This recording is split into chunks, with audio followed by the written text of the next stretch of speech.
Okay, I knew it. I should have guessed it. Good morning, Larry. Good morning. How are you? I need a pen. Need a pen, sweetie. Need a pen? Yeah.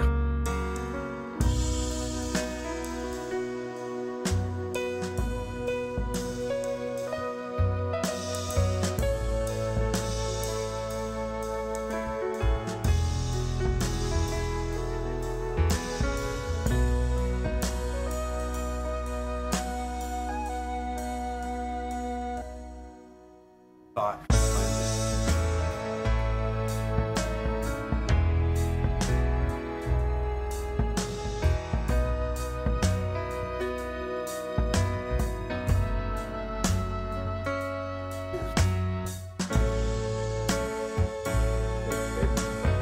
You're not supposed to.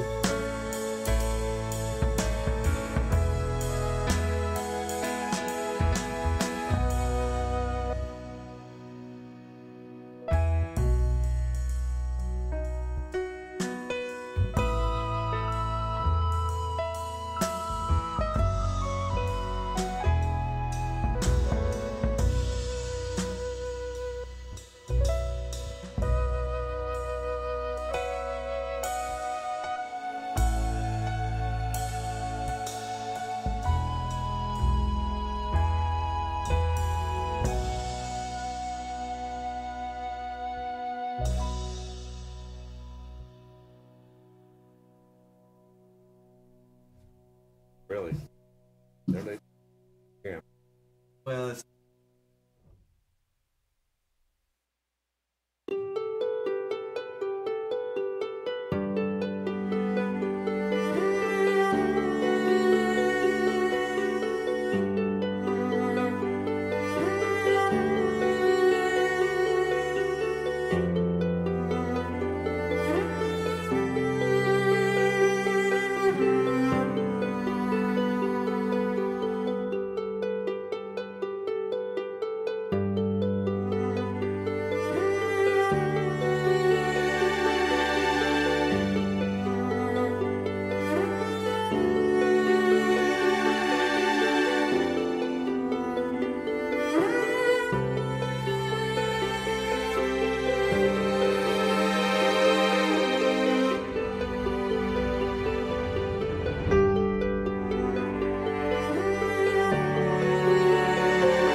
The Pledge of Allegiance. don't wait for the microphone to go on. All right, we're good. Turn on. Yes.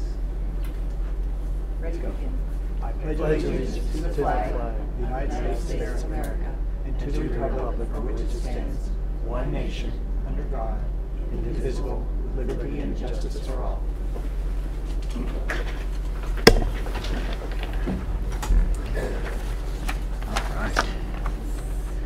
Will you make the TV coverage announcements, Mr. Villalobos? Thank you, Mr. Chair, and good morning to the Commission. Planning Commission hearings are televised live on County of Santa Barbara Television, CSB TV Channel 20 at 9 a.m. in the South Coast, Lompoc, San Ynez Valley, San Maria, and Orchid areas. Rebroadcast of Planning Commission hearings are on Fridays at 5 p.m. on CSB TV Channel 20. Today's hearing will also be streamed live on the county's website and will be available for download in a day or two. Would you like me to move on to the roll call? I would, thank you. All right, thank you. Commissioner Brown. Here. Commissioner Cooney. Here. Commissioner Farini. Here. Commissioner Blau. Here. And Chair Park. Here. Thank you. Now it's time for our agenda status report, and we have a guest secretary, Mr. Clemon. Could you give us the agenda status report? Yeah, good morning, Mr. Chair, members of the commission. Sorry you're going to be stuck with me all day today, but we've got 3 items on today's agenda. The first is the continued NAFI appeal of the Dunn School amendment, and then that will be followed by the comprehensive plan annual progress report presented by Ms. Jessie Steele, and then we'll wrap things up with the Long Range Planning Division fiscal year 2019-2020 work program presentation. Excellent. And will you go on to give us the projection report? Sure. Okay. So on March 6th, you're going to have 4 items before you. The first is a government code consistency determination for easement abandonment, correct? I believe. Yes. And then granting an easement, excuse me. And then there are 3 other items on that agenda. The first being cannabis ordinance amendments. Pertaining to the use of generators for cannabis operations. The next would be a conditional use permit and a coastal development permit for an equestrian facility that's located along Toro Canyon Road. And then finally, we have a revision to the Santa Barbara Botanic Gardens conditional use permit and development plan. And then for March... Excuse me, Excuse me. Mr. Chair, if I may. I happened to Yes. see the agent last night for the equestrian facility project, and she said it's been moved to April. That's what That she would told be me. news to me. Okay, fine. Okay, I'm just ahead of you. Fine. Okay, we'll just wait for the next one. Thank you. Just to share that, I think we were, several of us have been in contact, one at a time, of course, with the agent about site visits and whatnot, and I'm kind of heard the same thing, that it's moved to April 3rd. I don't know who did that or how it happened, but I'll take it on faith. Okay, great. And thank you. Ms. Richardson here is confirming that it was moved to April 3rd. Sorry, I was unaware of that. For March 13th, currently you have 2 items scheduled for that hearing, and the first has to do with an appeal of the Central Board of Architectural Review's preliminary approval of some changes to the Golden Inn and Village project.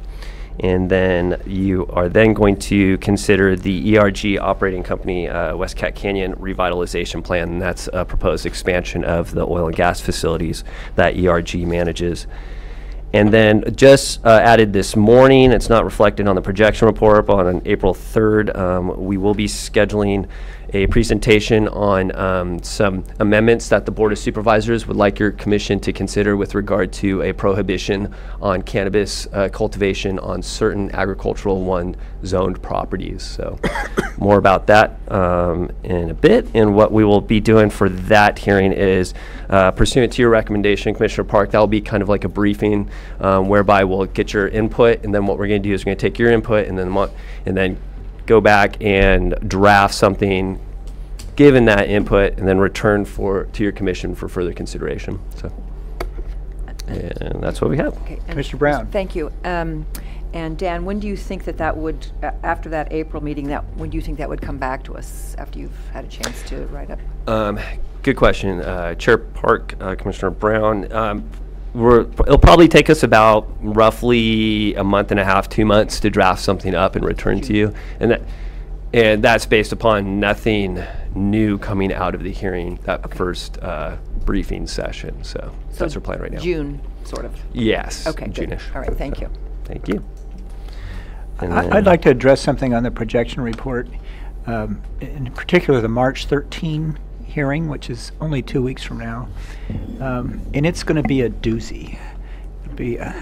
It'll be a long, intense hearing, and we've had a couple of topics of discussion among me, our clerk, Mr. Villalobos, and our usual secretary, Mr. Wilson, about the conduct of that meeting. And one item we discussed was which order should these 2 agenda items go. Should we do oil first, because there'll be a lot of public comment, or should we do the Brooks appeal first?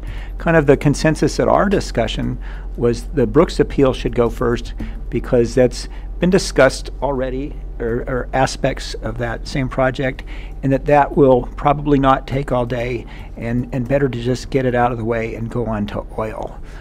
But if any of the commissioners have a strong feeling about that, I'd like to hear about it. Okay. I think that's the perfect approach. Okay, then on to the second issue we discussed is how to deal with these oil projects, because they're a lot to swallow. They're likely to take several hearings, each one of them, likely to be a lot of questions and comments by commission members, and of course an enormous amount of public comment. So I'm going to do one thing. I'm giving you fair warning. I want us to concentrate on a threshold question first, and that is the adequacy of the EIR. And that's really the way we should discuss every project. I mean, we'll hear the staff report on everything there, but I'd like to have the commission members focus initially on the adequacy of the EIR before we go on to the project and your thoughts about the project and the mitigation members and so forth. I don't want us to go backwards where we start looking at conditions and mitigation members and never get to the adequacy of the EIR, which is a huge issue in this particular case. So that's kind of fair warning to staff and to commission members that as much as possible, that's how we'll treat the thing. I'll say the same thing to the public at public comment. They will make comments about whatever they want, and that's the way it'll go. Hopefully this will give it a little bit more organization. Any thoughts by commission members on that plan? If not, shall we go on to our next item, which is a public comment. Do we have any public comment on items that aren't on the agenda?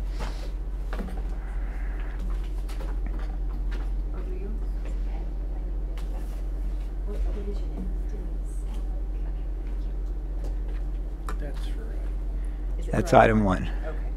Okay. It appears there isn't public comment on items not on the agenda, so let's go on to Planning Commissioners' informational reports. Do we have any from any of our individual commissioners?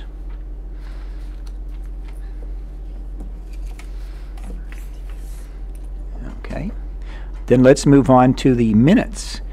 Do we have any comments on the minutes of January 30th, 2019? Commissioner Brown. Yes, thank you.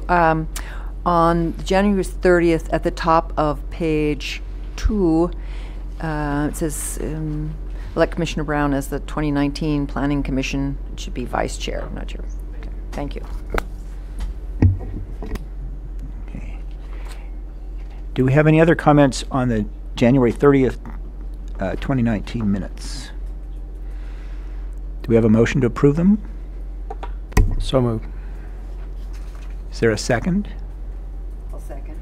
Great. And I understand, Mr. Villalobos, we need to do a roll call even on something like this? Correct, just because we we do. have our commissioners in 2 locations. There we are. So Commissioner Brown. Aye. Commissioner Cooney. Aye. Commissioner Farini. Aye. Commissioner Blau.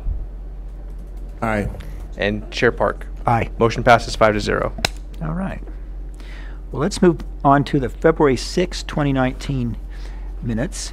Do we have any comments or questions about those minutes? I'll move approval, Mr. Chair. Second. Then, not hearing any comments from Commissioner Blau or Commissioner Farini, let's go ahead with our roll call, Mr. Villalobos. Commissioner Brown. Aye. Commissioner Cooney. Aye. Commissioner Farini. Aye. Commissioner Blau.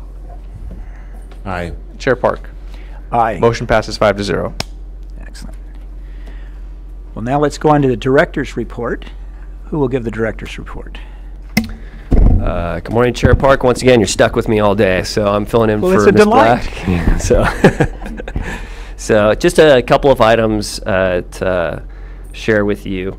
First off, yesterday, the Board of Supervisors approved the Hoop Structures Ordinance Amendments for, that is, approved them for a hearing on March 12th. So they will be considering your commission's adopted ordinance amendments on that day, that is March 12th. Also, just want to give you a heads up that the Coastal Commission staff notified us that they will be scheduling the accessory dwelling units, or ADU, ordinance amendments for the Coastal Commission's consideration on March 7th. The Coastal Commission staff is recommending that the ordinance amendments be adopted subject to a handful of fairly minor modifications, the most significant of which was that they just wanted to add regulations clarifying that if there is an existing accessory building that is non-conforming with regard to any of the coastal resource protection policies or standards, that those buildings would not be allowed to be converted into ADUs. So they did not require that for all non-conforming situations, just non-conforming buildings with regard to the coastal resource protection policies and standards. And then they also have a handful of minor edits just to clarify, for example, where there are more restrictive coastal resource protection policies set forth in a community plan, that the more restrictive requirement will apply. And then just a number of very minor edits, but overall they looked very benign. We will likely be not objecting to the modifications on March 7th. And then after the Coastal Commission takes action on March 7th, the modified regulations go back to the board. The board must formally accept those changes, and then that formal acceptance then goes back to the Coastal Commission, and the executive director of the Coastal Commission there must certify that the board's adoption matches what the Coastal Commission adopted, and then at that point the regulations will become effective and operative in the coastal zone. So, and that is it. Well, thank you. You're doing a good job so far. Excuse me, Mr. Chair, I have some more questions. So, You disagree with me. No, I don't disagree with you. It's just I always have questions. The 80 North Patterson appeal is set for what day? For the board, at the board.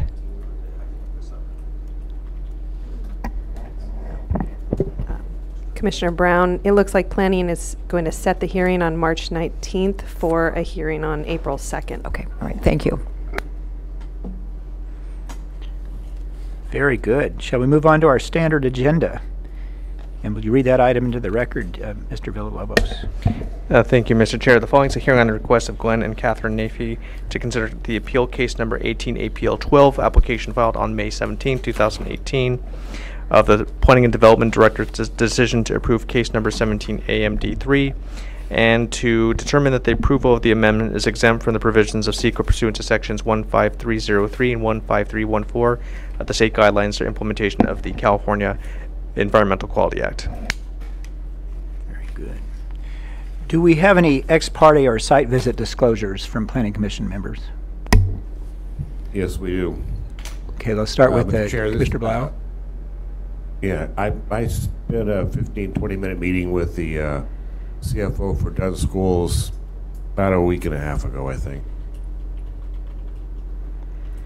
And Commissioner Cooney, did you have a disclosure? Yes, I have met with Mr. Chad Stacy as the CFO, I believe the same individual that Commissioner Blau met.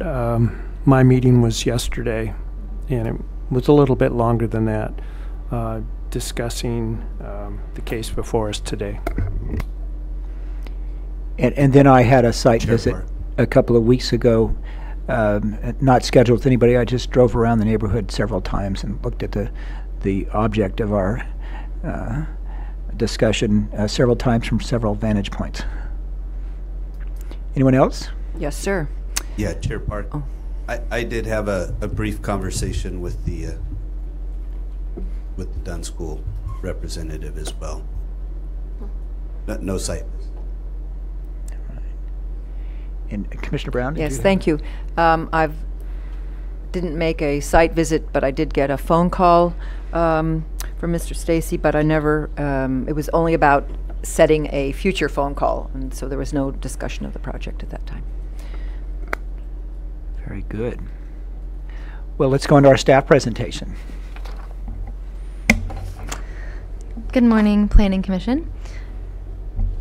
I will be presenting the Nafee appeal of the Dunn School Master Plan Conditional Use Permit Amendment today. The proposed project is an amendment to the Dunn School Master Plan Conditional Use Permit, which includes a conversion of an existing staff residence from one residence into two residences, the removal of 5,936 square feet of development from the master plan, which has not yet been constructed, and the approval of a 3,500 square foot as-built baseball pitching tent structure. The upper campus of the Dunn School is developed with classrooms, staff residences, dorms, gym, and swimming pool. Development in the lower area consists of sports fields, tennis courts, baseball and lacrosse fields, and a track. The subject of the NAFI appeal is the as-built baseball pitching tent structure. The proposed remodel to the staff residence and removal of square footage from the overall master plan CUP is consistent with the comprehensive plan, including the Santa Ynez Valley Community Plan. The baseball pitching tent is inconsistent with the comprehensive plan Visual Resources Policy 3, which requires new structures to be in conformance with the scale and character of the existing neighborhood. It is also inconsistent with Santa Ynez Valley Community Plan Visual Policies 1 and 2, addressing impacts to open space views as seen from public viewpoints, and the protection of night sky from excessive and unnecessary light. The amendment can be found to be exempt from CEQA pursuant to sections 15303, new construction or conversion of small structures, and section 15314, minor additions to schools. The Planning Commission has reviewed the appeal at 2 prior hearings. At the September 12, 2018 hearing, the Commission continued the project to the October 31st hearing and requested that staff prepare revised findings to uphold the appeal of the pitching tent and approve the remaining components of the amendment. At the October 31st hearing, staff included a condition of approval requiring the removal of the baseball pitching tent within 30 days of final decision on the amendment, to address the structure's incompatibility with the existing development and its inconsistency with visual resources and lighting policies contained in the Santa Ynez Valley Community Plan. The Commission continued the project to the December 12th hearing and requested that staff prepare 2 sets of findings: to 1, uphold the appeal challenging the baseball pitching tent, and 2, deny the appeal. The Commission's decision was also to allow the applicant time to meet with the appellant to come to an agreement. Staff was not informed that an agreement was made. The appellant and applicant are available today to discuss their meeting. The December 12th hearing was canceled, and that brings us here today. In response to the Commission's request, staff has prepared 2 sets of findings.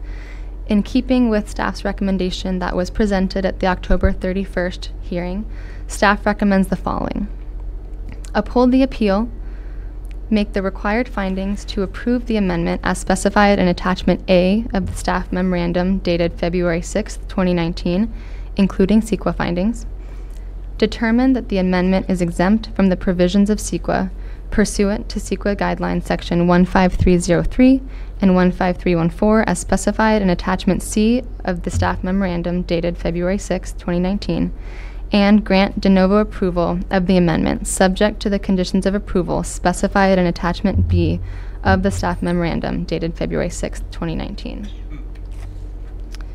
The alternative action available to the Commission is as follows: deny the appeal, make the required findings to approve the amendment as specified in Attachment D of the staff memorandum dated February 6, 2019, including CEQA findings, determine that the amendment is exempt from provisions of CEQA pursuant to CEQA Guidelines Section 15303 and 15314 as specified in Attachment F of the staff memorandum dated February 6, 2019, and grant de novo approval of the amendment subject to the conditions of approval specified in Attachment E of the staff memorandum dated February 6, 2019. This concludes staff's presentation. We're available to address any questions that you may have. Thank you. So now is the time that we ask questions as Planning Commission members. Let me start with our folks in North County just so I don't forget you. Commissioner Blau or Commissioner Freeney, do you have any questions of staff? Not just yet. I'm going to have a question for County Council once we started deliberations. There you go. Okay. Commissioner Cooney, Commissioner Brown, do you have questions of staff? I have one, and I hope I'm not stealing your thunder, Commissioner Blau. It's one about the conditions on alternative 1, which is to grant the appeal. And one of the conditions is that the structure, the baseball tent, be taken down within 30 days. Does everyone know what I'm talking about? Okay. And if that time period was altered to, say, 6 months, would that have implications with regard to fines and things like that? And that's a question for anybody who can answer the question. Good morning, Chair Park. Thank you for your question. So at this time, a violation has not been submitted or has not been processed for this tent, so there would not be any fines assessed for the project. However, the 30-day removal condition is consistent with the standard for a violation. But since there's not a zoning enforcement case open, no fines would be assessed at this time. So if we change that, which we could, then it would really have no implication other than just the practicalities of when it's taken down, right?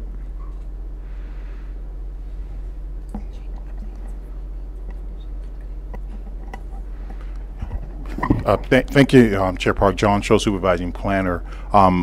That is generally correct. The one thing that we would want to point out to you is that the tent, as Gwen has pointed out, was put up without proper permits. So we would certainly want to be careful that if we are extending a time frame, that we are not saying we're going to allow this to continue in an unpermitted manner. So we would certainly have to update some of the conditions and findings. So if that is the direction of the board majority, when we get there, staff would respectfully ask for maybe a 5-minute break so that we could figure out how best to address that. Sure. Well, that's why I'm asking you now, just to give you a heads up that may be coming. Okay. Do we have a presentation from the appellant? Is Mr. Nafee? Is Mr. Nafee here? Well, he's the appellant. Good morning, now Commissioner Park. And because you're the appellant, you get a little bit different time for speaking than members of the public. How long do you think your presentation will take? Just literally 2 minutes, or maybe 5 minutes, say.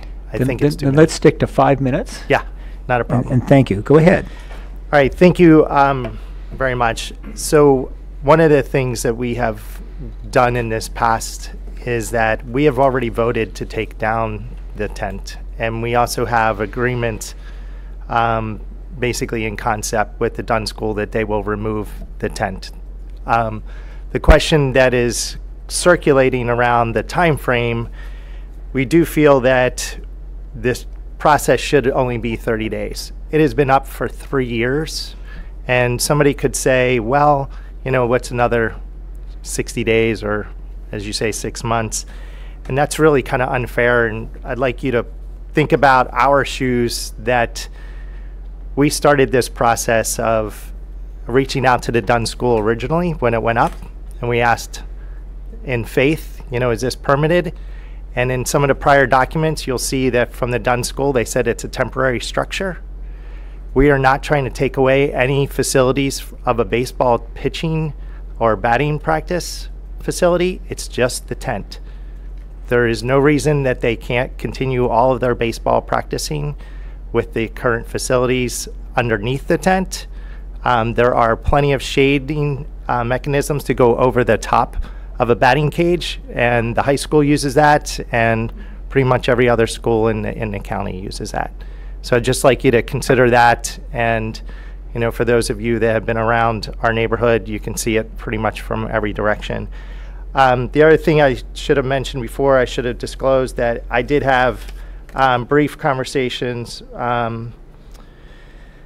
Chairman Park, I reached out to you twice and we just didn't connect back in November because I was looking for direction. I spoke to Chairman Blau. I also spoke to Commissioner Blau and Commissioner Brown to kind of get some advice as to how I should structure my conversations with the Dunn School. I had 2 conversations with the Dunn School in November.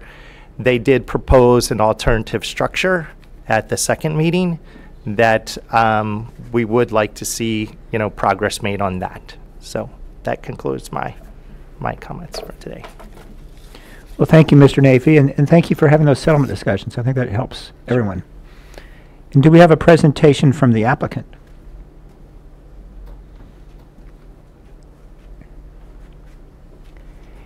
And are you able to limit your comments to 5 minutes? Sure, yeah. Thank you, that'd be great. Hi, everybody, thanks. Thanks for meeting with me, commissioners, and sorry to the commissioners that I wasn't able to meet with. I think that the face-to-face communication was really helpful in kind of talking about the way that we've approached this, particularly since that October meeting.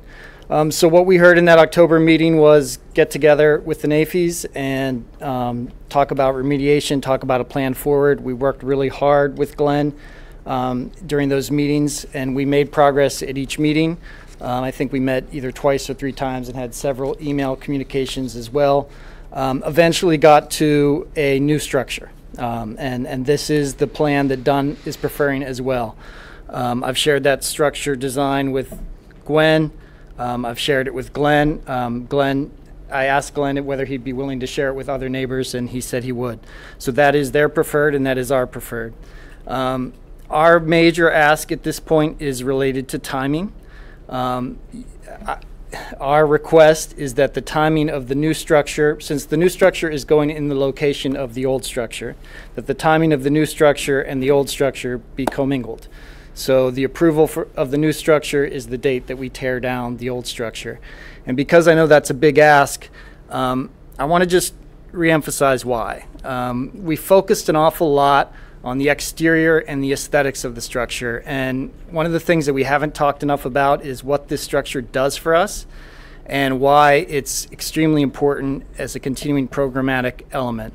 So inside we have 3 baseball pitching lanes. One of them is filled with weight and stretching equipment, and the other 2 are for batting and pitching. And this really allows for customized baseball instruction. And when you have 20 baseball players, some of whom haven't played a whole lot of ball, there's only 9 positions on the field, it's really hard for that individualized instruction. So this structure really, really helps with that. And the shade and the rain are key elements to it. So just pulling the tent down at this point would be really hamper the program. It's no secret that since that structure went up, we've had a lot of baseball success, and those 2 are completely tied together. We have 3 of our seniors who were freshmen when the tent was put up that have signed commitments to NCAA baseball programs, Michigan, Cal Berkeley, and Columbia. So there is a direct negative student impact to this going down and not being replaced immediately. There's also some question about, timing. Can we get it through the baseball season? Another important thing to know about a successful program is it's pretty much year-round. So we have a baseball camp, and we have fall baseball as well. So there isn't a real great window where we can say, hey, if you tear it down by this date and it's open for 4 months, we're not using it anyway. We use it every single day. So somebody's going to ask me at some point probably, what is your preferred date? I don't really have a preferred date. I kind of turn that back to the county and say, if we present you with an alternative, when can we have it considered for approval? And that's my preferred date. So I think that's all I had. I'm really actually very happy with the conversations that I've had with Glenn. I'm excited about sort of re-engaging our neighbors in a positive way. One of the takeaways is I asked for all of our neighbors' names and addresses, and as soon as we kind of get past this issue, I'm going to reach out and we're going to start to have more proactive conversations. We feel like a lot of what's been happening is the county's been kind of caught in the middleman of a communication shortcoming.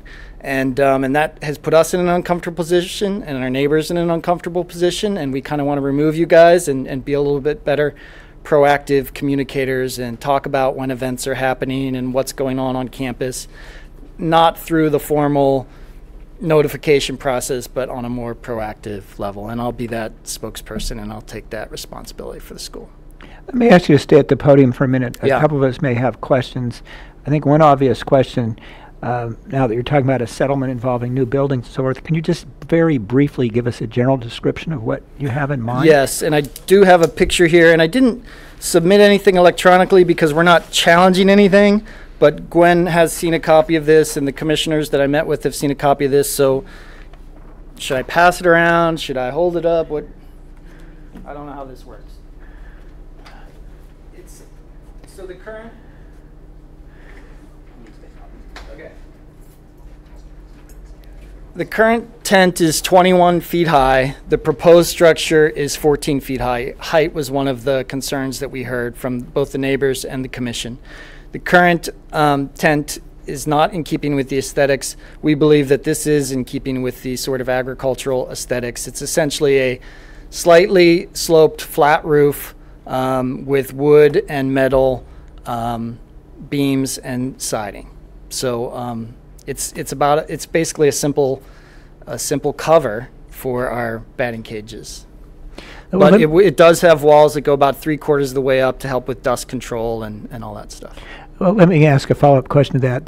The batting cages, are they subject to damage from the weather if the existing tent is down? I mean, Dust is a huge issue. Sun is a huge issue. So it's really, and then the equipment that we have in there, yes, we have like stair-step machines and electric bicycles and things like that. So yes, it would be subject to damage. well, the reason I asked specific about the batting equipment, because I know this started out as a baseball batting cage tent, and then Well, other things are brought in, and probably if it stayed up there, more things would be brought in. But we have video review equipment. I mean, there's a lot of stuff that happens in a sort of the kind of program that we've created. So yes, I do think it would create it would hamper the program significantly.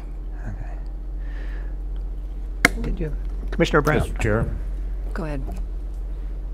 I'm Okay. Mr. Chair, just if I could ask the applicant, when we met a week or so ago, you thought you would have plans submitted to the county or start the application process to get the new structure approved. Where do you stand on that?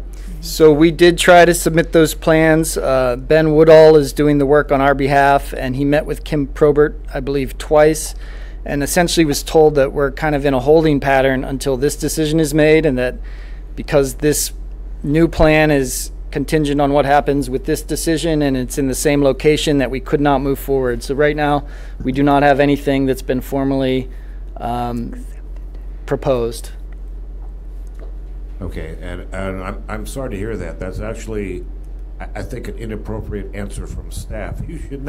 You should be able to voluntarily be able to remove the existing structure and get approval for a new structure. So that is my question. You did make the attempt to try and get the process started now, and you were told you can't, which I'm thinking is an inappropriate answer, but not your fault to do that. So thank you.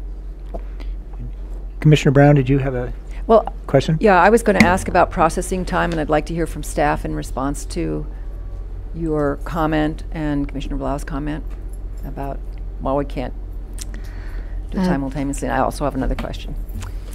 Thank you, Commissioner Brown, through the chair. I just want to specify that Chad Stacy is correct. We did see Ben Woodall at the counter in Santa Maria a couple times. And what we essentially conveyed to Ben is that in order to take in this new project, we would need a demo permit first from the building department for the existing structure. And we haven't received the application for the demo permit yet. Demo permit. So the existing structure is a temporary structure? It's not a building, right? What? Can you help me with that? So, as far as we can tell, looking at the structure and without having seen the actual building plans, because it's unpermitted, the scale and size and scope of the structure would require a demo permit to remove it. But it's not a building. Okay, I'm confused about that. Okay, then for Mr. Stacy, so if I may. Yeah. Supervising Planner John Scholes. In addition to what Gwen has shared, the other information that we had shared with Mr. Stacy and the Dunn School was, and the commission knows, the project that is before you includes the existing structure which was installed. We are looking at it as an as-built structure. And so for them to come in now, we're not obstructionists clearly, but we want to make sure that we're not confusing the issue that is before you today. And so if they want to replace the structure with a different, as what structures are shown on the screen, it would require a revision to the project description. And so we want to make sure that we are providing you with the correct information so you can make an informed decision. So that's part of that conversation, is what they're sharing today is different than what is part of the project description that's been processed and has come to you on numerous occasions. So just want to make sure that you're aware of that scenario or that situation. But is that your understanding as well, Mr. Scholes, that the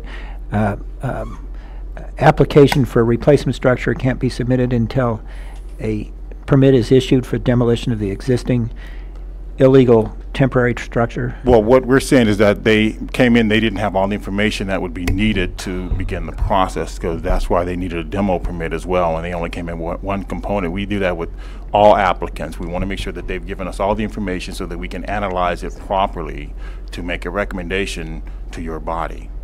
Got it. And Commissioner Cooney, did you have a...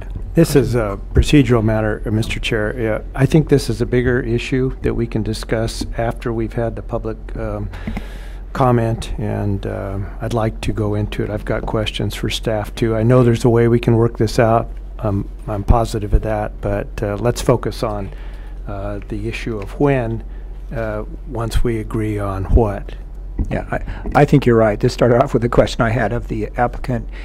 Commissioner Brown, you had a so the proposed structure are just, I don't know what the materials are, but there's obviously no lighting in the proposed structure. We want lighting in the proposed structure, yes. Oh, so you don't show it here in this plan? This is kind of a conceptual start to the process. The reason the lighting is important is because you use it at night. Students, our best students and our best athletes want to work out at early hours and into the evening, and we don't want to hamper their progress. So there will be lighting. It will be night sky compliant. It will be in keeping with the lighting in the community. Okay, well, let's go on to public comment. We have 3 speaker slips. We'll start with Michael Cedar, then Nancy Emerson, then Denise Alec, and please limit your comments to 3 minutes apiece. Can I ask a procedure question? In the past, I was able to address. There will be a time for appellant and applicant rebuttal. Thank you. Good morning, Commissioners. My name is Mike Cedar. I live at 2819 on Taveros, so I'm Glenn's neighbor to the south. And we are in support of the appeal to take down the tent. We've been neighbors there for quite a long time, enjoyed our view of the countryside and the mountains, and obviously very unhappy when we saw a tent appear, more unhappy when we learned that it had not been permitted. So this is our first chance to speak about it, although we have sent you a letter in September kind of putting our feelings out on paper. I'm pleased that we are making some progress on this. I'm a little concerned and confused about how we could work in a scenario where the existing tent doesn't come down until a new tent goes up, because to me that doesn't make sense. It seems to me that the regulations say take the tent down, the tent should come down. If we were to wait and have it be contingent upon something new going up, who knows when or where or if that would even happen. So we support taking the tent down. We hope we can find a resolution that works for all of us, and appreciate your listening from the perspective of neighbors who have to see this tent in their backyard every single day. So thank you. Thank you, Mr. Cedar. Nancy Emerson.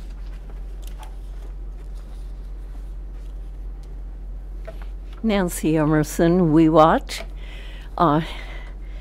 It's ironic that we've been discussing hoop structures with you recently, and we have learned that hoop structures are non-permanent, that, at least where cannabis is concerned, there'd be no lighting in them, that farmers like to move hoop structures frequently, and that there are real questions about using landscape screening as a device to mitigate.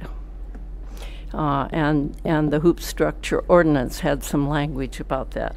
Said landscape screening shall not be taken into consideration when determining whether the structure is visible from public roadways or other areas of public use. And I noticed that one of the mitigations suggested was live oak trees. I too had questions about this in my mind after the last hearing, and I went to the site and looked at things.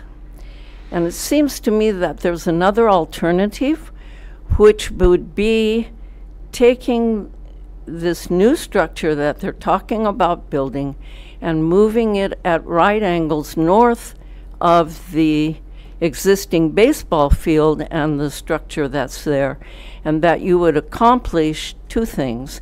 One, you would put it at right angles to 154 and to the neighbors, and secondly, you would screen it by the existing structures that are there for the baseball field. There's a third.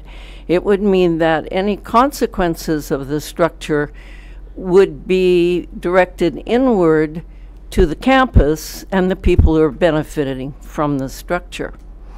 And I had suggested this to the planner, and I don't know that anything happened as a result of that, but it's sort of thinking a little out of the box. And so that's what I would suggest, is look at a different location on the property. And I do not have an opinion about whether it should come down in 30 days or there is some way to work out baseball season for the people who use the structure. That's up to you. But I would like to see an alternative location for this structure. Well, thank you for your comments and your suggestion. Next we'll call on Denise Alec.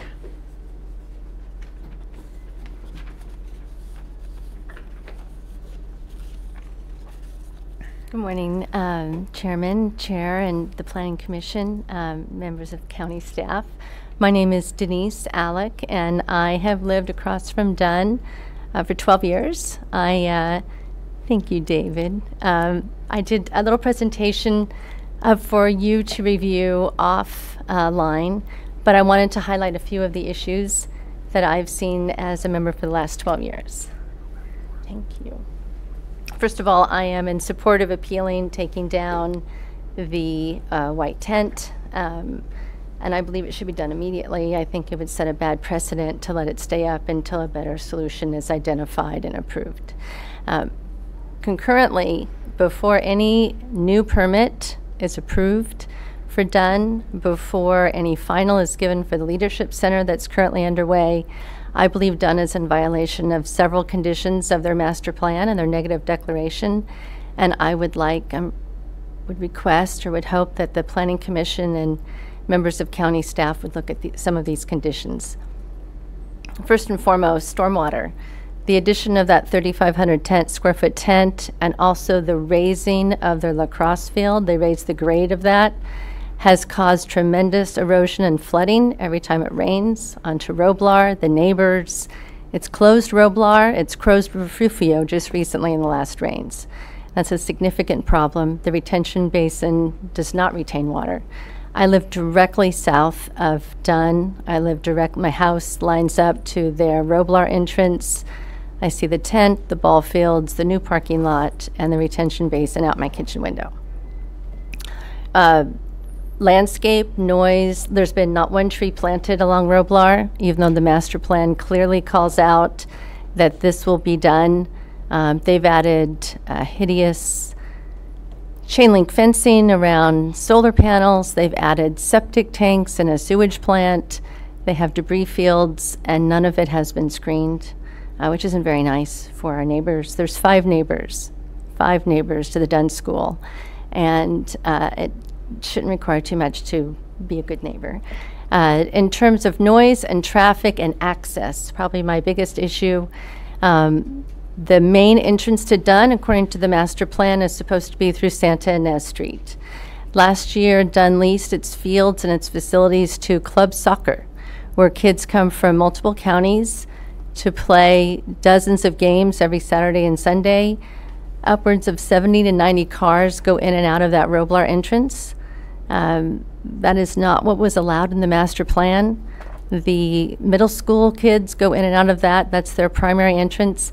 And worse, there's a slide you'll see in my presentation that actually posted signs directing the soccer club traffic through the Roblar entrance and made the other one not allowable. And so I know my time is up, but I would please respectfully request that these issues be reviewed before any additional permitting is allowed at Dunn. Thank you very much. Thank you, Ms. Alec. Let me recall the appellant for your rebuttal presentation, and please limit that to 5 minutes. Thank you. Just a couple of comments. I just want to make it 100% clear that we did reach out to Dunn when we put up the structure in February 2016. We are now in February 2019. So when I hear, there's no communication or there's a communication shortcoming, I think we have tried. And so it's been a long time coming. So I'm just a little disappointed at that. The other thing is, Ben Woodhull was at the county office in November, and he actually was there right when I was there. So for them not to move anything in 4 months to move this project along in the new design, I find unbelievable, especially when you're talking about a square and some lighting. And, if you think about additions to houses, they go up much faster than that. So he's been there. Dust and sun, I can't think of anything else that goes better with baseball besides apple pie and popcorn, right? So that's just part of the game. And then if this structure is so important and the number of structures Dunn has presented to the Planning Commission and all these rules have been, followed to the letter for most of what they've done, I find it hard to believe that this thing is so important that today we're trading off what's inside the tent structure for compliance with the code. And that's what we're doing.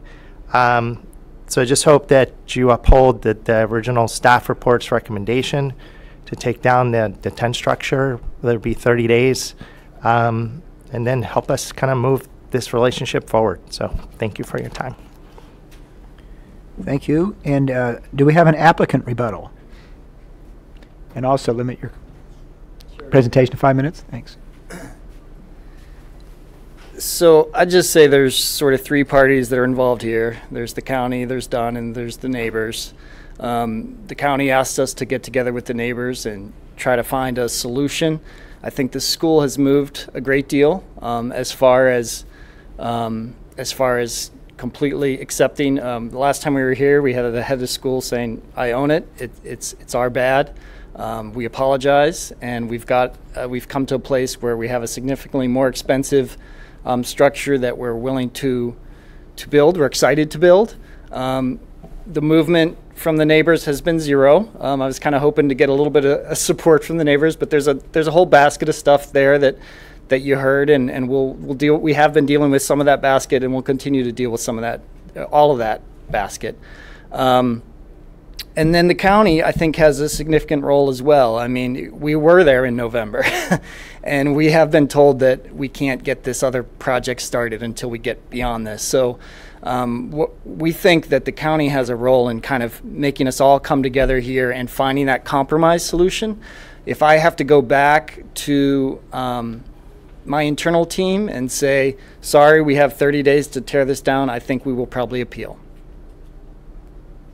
I have a question for you. When is baseball season at the school? Baseball season is going on now. When does it end? Graduation is June 6th. They'll be playing probably right up to about then. Then we have a summer camp, and then we have fall ball. So people have asked me, when's the quiet time for the baseball tent? The quietest time is December 14th through January 7th. So if we could get all the stars to align and have that as our tear down rebuild time, that would be wonderful. Okay. Well, at this point, we'll close the public hearing, and we'll open the discussion among Planning Commission members on our questions or deliberations. Do you have any questions of staff? Anyone? Mr. Chair, may I provide additional information prior to your discussion? Certainly, Mr. Scholes. We certainly want to clarify that Mr. Wardall never attempted to submit an application. It was merely he had come to get input from Ms. Probert. As you see, it was conceptual. There was not an attempt to submit an application. So I want to make sure that as we move forward, that people don't have the understanding that they were told they could not submit. I mean, that is something that if there was a complete application, they would certainly be allowed to do that. The other clarification I want to make sure is that the new structure would still have to would require a conditional use permit and would have to go through review and analysis like we did on the as-built tent. So that's also something that needs to be considered. This is also it's complicated because we have an existing structure that is unpermitted that does need to be addressed. So I just wanted to make sure that I provided those 3 points of clarification, and we are available to answer any questions that you may have. Thank you, Mr. Scholes. Commissioner Brown. Yes, thank you. Mr. Scholes, you've answered part of my question, but not all of it. So describe to me the permit path. Just exactly what does the applicant have to do? I mean, what is the procedure here? Thank you for your question, Commissioner Brown, through the chair. So the Dunn School is permitted through a conditional use permit master plan. Any change at this level would require an amendment to the conditional use permit. Okay. So the process would be an amendment, which is a director level decision. A staff report will be written, approved by the director, appealable to the Planning Commission. So it's a little more straightforward than just having to go through this CUP process, which is much longer. But can you go back, if you were the applicant, they've got to submit an application, a demolition permit with that application, and then what else? Commissioner Brown, through the chair, the project would also be subject to review from the Central Board of Architecture. Other than that, I think various departments would weigh in as part of the amendment process, but those would be the key components of the application. And what are those components? What would they weigh in on? The project, Commissioner Brown, through the chair, the project would be reviewed by the fire department, by environmental health services, by other departments that might have to weigh in on the safety and structure of the building. Okay, thank you. Commissioner Farini, Commissioner Blau, do you have any questions of staff at this time? Not so much a question. I'm ready to make comments. I mean, why don't you go ahead? I must tell you, if this were a project in the city that I live in, we would have approval in 30 to 40 days. I'll also tell you that the advice that they got for having to have a demolition permit prior to the application for the new building is, I believe, entirely wrong. I think they got that advice, they're not. It's very frequent. I have to get a demolition permit for anything I tear down. I don't normally get that permit until the day prior to the start the tear down. And I would typically, if I've got a project that I'm processing, I would get my architectural done, I'd get my working drawings done. The last thing I do is to do the demolition permit, because I'm not sure I'm going to demolish it until I get approval for the new project I'm replacing it with. So that is just absolutely crazy. And a demolition permit is not something that the planning department needs to worry about. That's a building department issue, and they just want to make sure you do it right and you comply with the new rules for recycling parts of the waste, and it's a safe way to demolish it. So I think the problem for me here is that, again, the reason that they're asking for 6 months is because this county can't do anything less than 6 months. If we could amend the the plan in 45 days, it'd be gone in 45 days. So I think we really just need to see if staff can give us a better estimate to process the amendment to the permit once the applicant has provided the necessary information and drawings so that it can be processed. We were guessing at 6 months. If the staff could tell me they can do it in 90 days, we'd make it 90 days, subject to, the director being able to extend it for another 30 days or whatever, if he determines that it's our fault, the county's fault, that it's not been processed. But those are my comments. And are you asking staff for an estimate right now? That'd be great. I mean, if they can tell me that they for certain can do it in 90 days at the director level, great. Then I'm willing to shorten the tear down to 90 days. If they're telling me that it's going to take 6 months, because that's just the way they do things, then I think the 6-month time clock would be appropriate.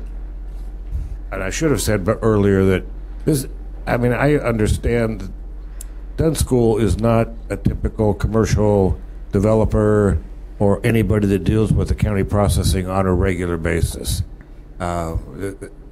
It's not a commercial venture. They're a 501(c)(3), so I have great empathy for them and appreciate what they do for their students and the kids out there.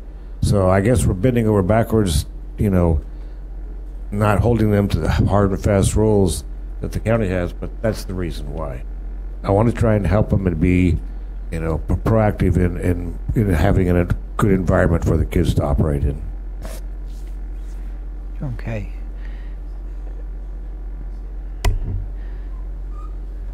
And Commissioner Cooney, did you have a question? No, comment. Are we ready to deliberate this? Or I think, as I see it, I'm waiting for a response to this question, which I clarified is not a rhetorical question, but an actual question that was posed about an estimate. And I would look to Ms. Byler or Mr. Scholes, whoever would like to answer, or even Mr. Clement. Yeah, thank you, Chair Park. So 90 days, I guess basically the question becomes 90 days from submittal, because as you know, we don't have plans or an application. So we certainly would work with the applicant to process their application in an expeditious manner like we do with all other applicants. So can't say 90 days, we have to see what's submitted, but we will take them through the process and work with them to get through that process. Well, with what you know right now, which is somewhat limited, you've never seen this application,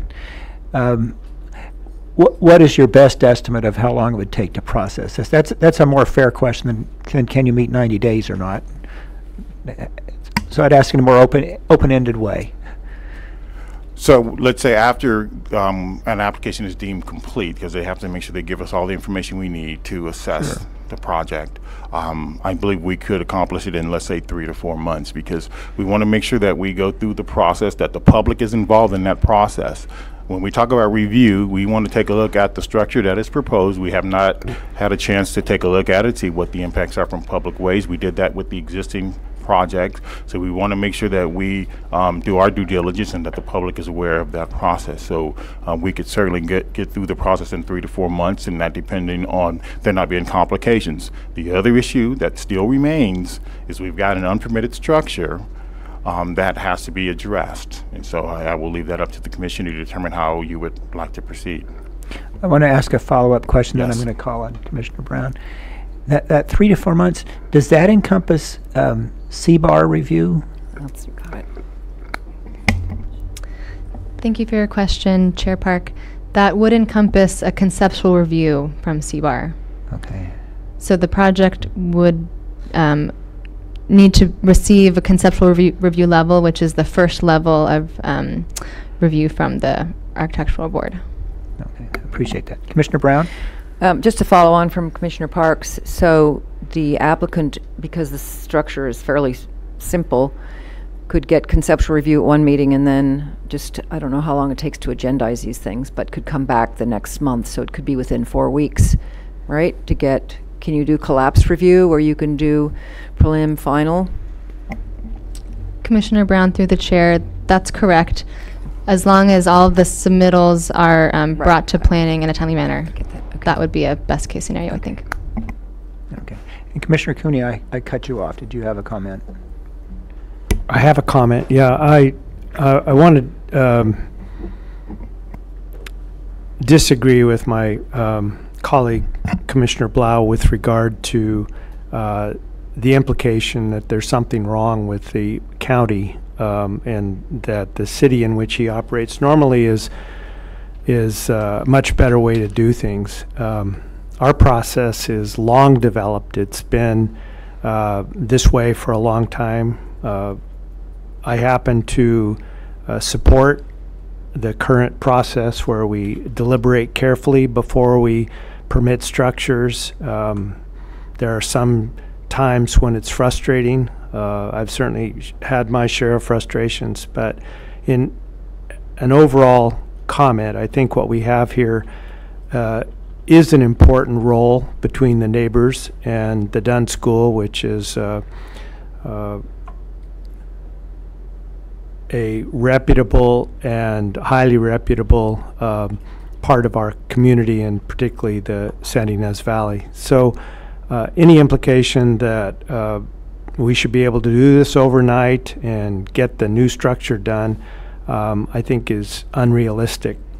However, I don't think that it's necessary to have the demolition of the unpermitted building delayed until the new structure is fully approved and built or ready to build. There has to be a compromise here. I understand the neighbors have had enormous patience, and now you know, a lot of their concerns and frustrations are coming out. I think it would be unreasonable for us to separate the demolition of the unpermitted structure from the importance of the subsequent structure, but we can't have them exactly coincide. I personally would like to see a couple of months more of the existing structure, an agreement, a condition that it be taken down by a date certain, say July 1, and in the meantime begin the processing of the project based on a complete application, so that all that time isn't lost, and perhaps by the start of school in the fall there'd be a permit issued for the new structure. We need to solve this and not keep digging deeper into what everybody's doing wrong, and I see that as being the path. Everybody's moved so far to agree on this subsequent structure. We don't have enough to even comment on it, except to say that it's not giant and it doesn't glow in the dark, and it seems a step in the right direction. So where it's sited, what it looks like, all of these things need to be vetted before the public, as Mr. Scholl said, and we ought to limit our action today to upholding the appeal and taking the giving a date certain for the demolition of the project, the existing baseball structure. And I would be disappointed if Dunn feels that's too much an intrusion on their baseball program. As I've said before this commission many times, there are still schools that don't have batting cages of any formality at all, and I don't think the Dunn School program depends on having this batting cage. They have good coaching, they have a supportive administration, they have nice uniforms, they have a full baseball program that has improved immensely. It is not accurate that this structure was necessary or even vital to that development. So let's come together as a commission on how much time they're allowed and get the permit for the subsequent structure moving as fast as possible. I'm going to go ahead and comment. It's in my district. That's why I've looked at it so much. I remember when this first came before us. I felt that this particular tent structure needed to go down. I encouraged discussions and settlement, and I'm very pleased that the school and Mr. Nafee have engaged in those discussions. I thought that the discussions would be talking about replacing the skin of this with green skin and maybe cutting it down and things. I think that what you've worked out is immeasurably better. You're going to take this down altogether and going to come up with a new building. One reason I like that so much is that it bothers me that this thing's been here for 3 years. We've had 3 hearings, and it's never been in front of CBAR. And that's their job, is to look at architectural issues and discuss this kind of thing. So we're discussing this at length in the wrong place. That's just how I see it, big picture. So I'm very pleased that there'll be a new application for a new building. It'll go through the right channels, and CBAR will get a chance to look at it and do a much more intelligent job than I could possibly do in discussing these kinds of issues. And I think that, you know, in general, we should all count our blessings. I think that the neighbors count your blessings that you're not dealing with a discussion of this hoop house. We're now dealing with it's going to go down. It's just a matter of when. My mind is open on that. I want to hear from other commissioners.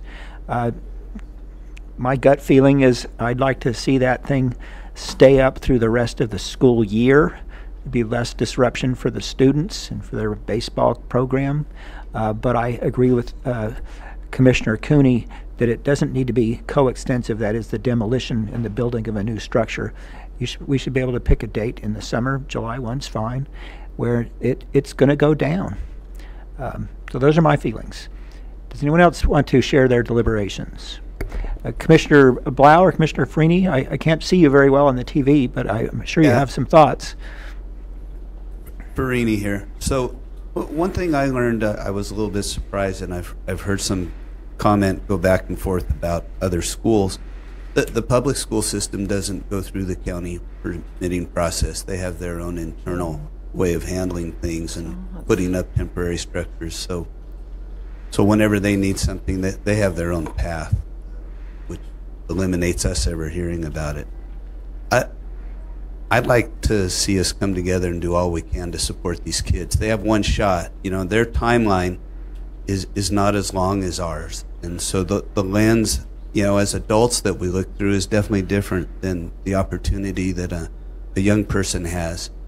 And, you know, we don't know how all the positive effects of being on this team and getting this extra coaching in this little hoop house, how that compounds through that young person's life. In listening to everything today, what I would prefer is that we take a multi-track approach, that we let our staff move forward on processing the permit for the new facility, and at the same time, I don't see the difference between July and December, to tell you the truth. I say leave it up till December, and Dunn needs to push and put their resources into getting the new facility built. If you would, I'll go ahead and weigh in just one last time. I agree with Commissioner Freeney. I also agree with Commissioner Cooney in that there's no reason that we shouldn't be able to process this project by July 1st. Right. It's not that complex. Right. I agree with Commissioner Brown that CBAR should see this and you should get preliminary and final approval in the same meeting, which you can do. Mm-hmm. It's not like it's going to take that architectural crew much more than about a half an hour to look at this thing, and just not that much there. Right. It is dependent upon Dunn School making a complete application fairly rapidly, but it sounds to me like they actually made an inquiry and tried to do that and got information that I think is not correct. And even if it is correct, as part of our process improvement, I will be talking to Mr. Wilson when he returns to see that we don't have that kind of a rule or that kind of a situation where you're required to process a demolition permit before you process a permit for a new structure. That's just crazy. There's no reason for that. So I don't really care which date you pick. I'm kind of thinking if we did do a July 1st date, and the testimony I heard from the Dunn School representative was that, the rain could damage your equipment. Well, if we're talking July and August and September, there's no rain. So the equipment can be out there and it's just gets a little bit of sunshine on it. So they can cover it. So I don't care which, Commissioner Parks, it's your district. You get to make the first motion, pick a time frame, and I'm likely to support whatever time frame you pick. And Commissioner Brown, did you have a comment? Yes, I do. Thank you. I'd like to see some certainty about what is going to occur here. And I think because the structure has been up for so long, 3 years, I think it's sooner than later. I'm supportive of the 1 July date. I'd like to see some process within the county that says this is on the fast track and we're going to help the applicant get to that date. I realize it's up to the applicant, and I appeal to the applicant to ensure that they fulfill their part to make this happen by July 1. I think that this appeal has gone on long enough since, I don't know when it was submitted, but we saw it when in October. So now we're October, November, December, January, February. It's almost 6 months. So I think the applicant needs to be part of making this happen by July 1st. I think that's an appropriate date. It's after graduation and all the activities that go on at the school. Commissioner Blau is right. The summer months are probably the best time not to have a structure. It's not going to rain. It's not going to snow. You're not going to have inclement weather. So I would be supportive if, Commissioner Park, if you had such a motion to set a date certain by when the structure needs to come down, and hopefully staff can move this thing forward through SBAR and help the applicant get everything he needs done expeditiously. So, excuse me, Chair Park and member of the commission, again, John Scholl, supervising planner. I just wanted to maybe refocus us. We've provided you today with the recommendation on this project. The options available to you are to uphold the appeal, which would in effect deny the structure and specifying a certain time frame to bring it down. We identified an alternative action should you want to deny the appeal and allow the existing structure to remain in its current form. And then obviously if you want to go in the opposite, in a different alternative, we will take copious notes, and we'll take a break to see if we can't craft something to bring back for your consideration. I think the last thing I wanted to make everyone aware of, and I think you all know, that your decision today is appealable to the Board of Supervisors. And so and this was it. We advised Mr. Stacy and others of this. We do this to all the applicants, that your action is appealable. And bottom line is, we would encourage you to take some action today, and then they'll have to see if, in fact, if parties are not agreeable to your decision, they have that as an option. That is obviously a county standard. So I just wanted to make sure everybody remembered that. Thank you. Okay. Unless there are any other comments and deliberations, I am prepared to make a motion. So I'll go ahead and do that.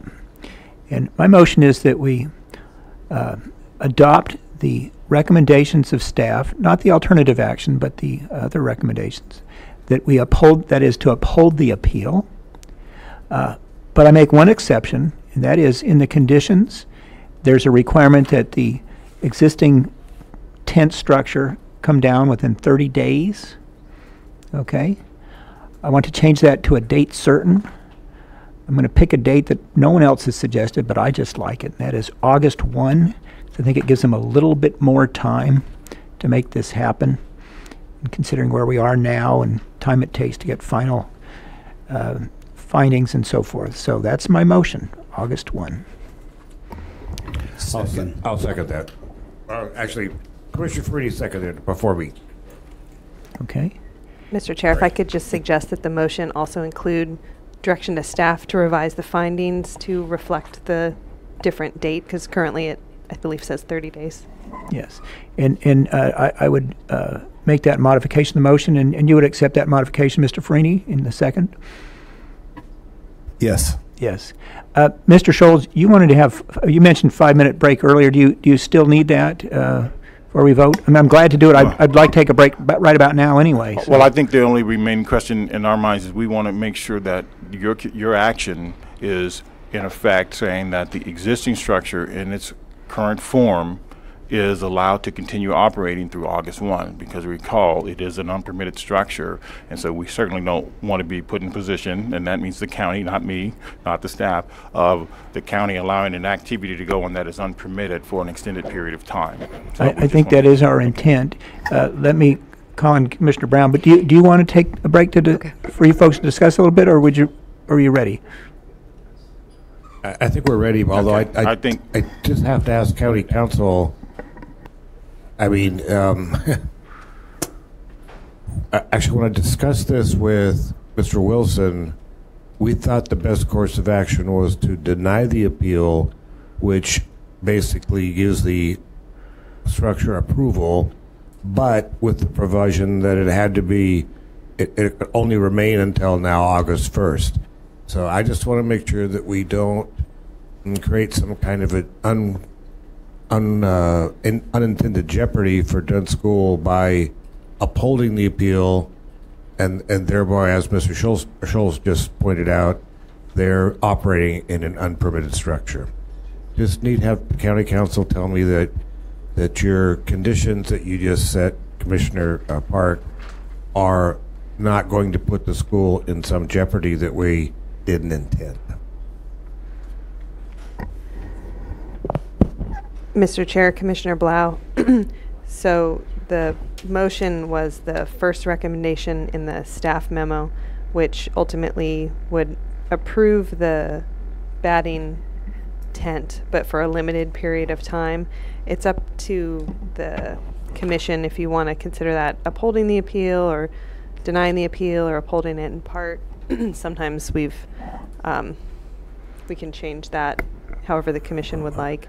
Well, my motion was to uphold the appeal with changing that one condition that's set out in the attachment of conditions where it says take it down in 30 days, and I said take it down by August 1. So that was my motion.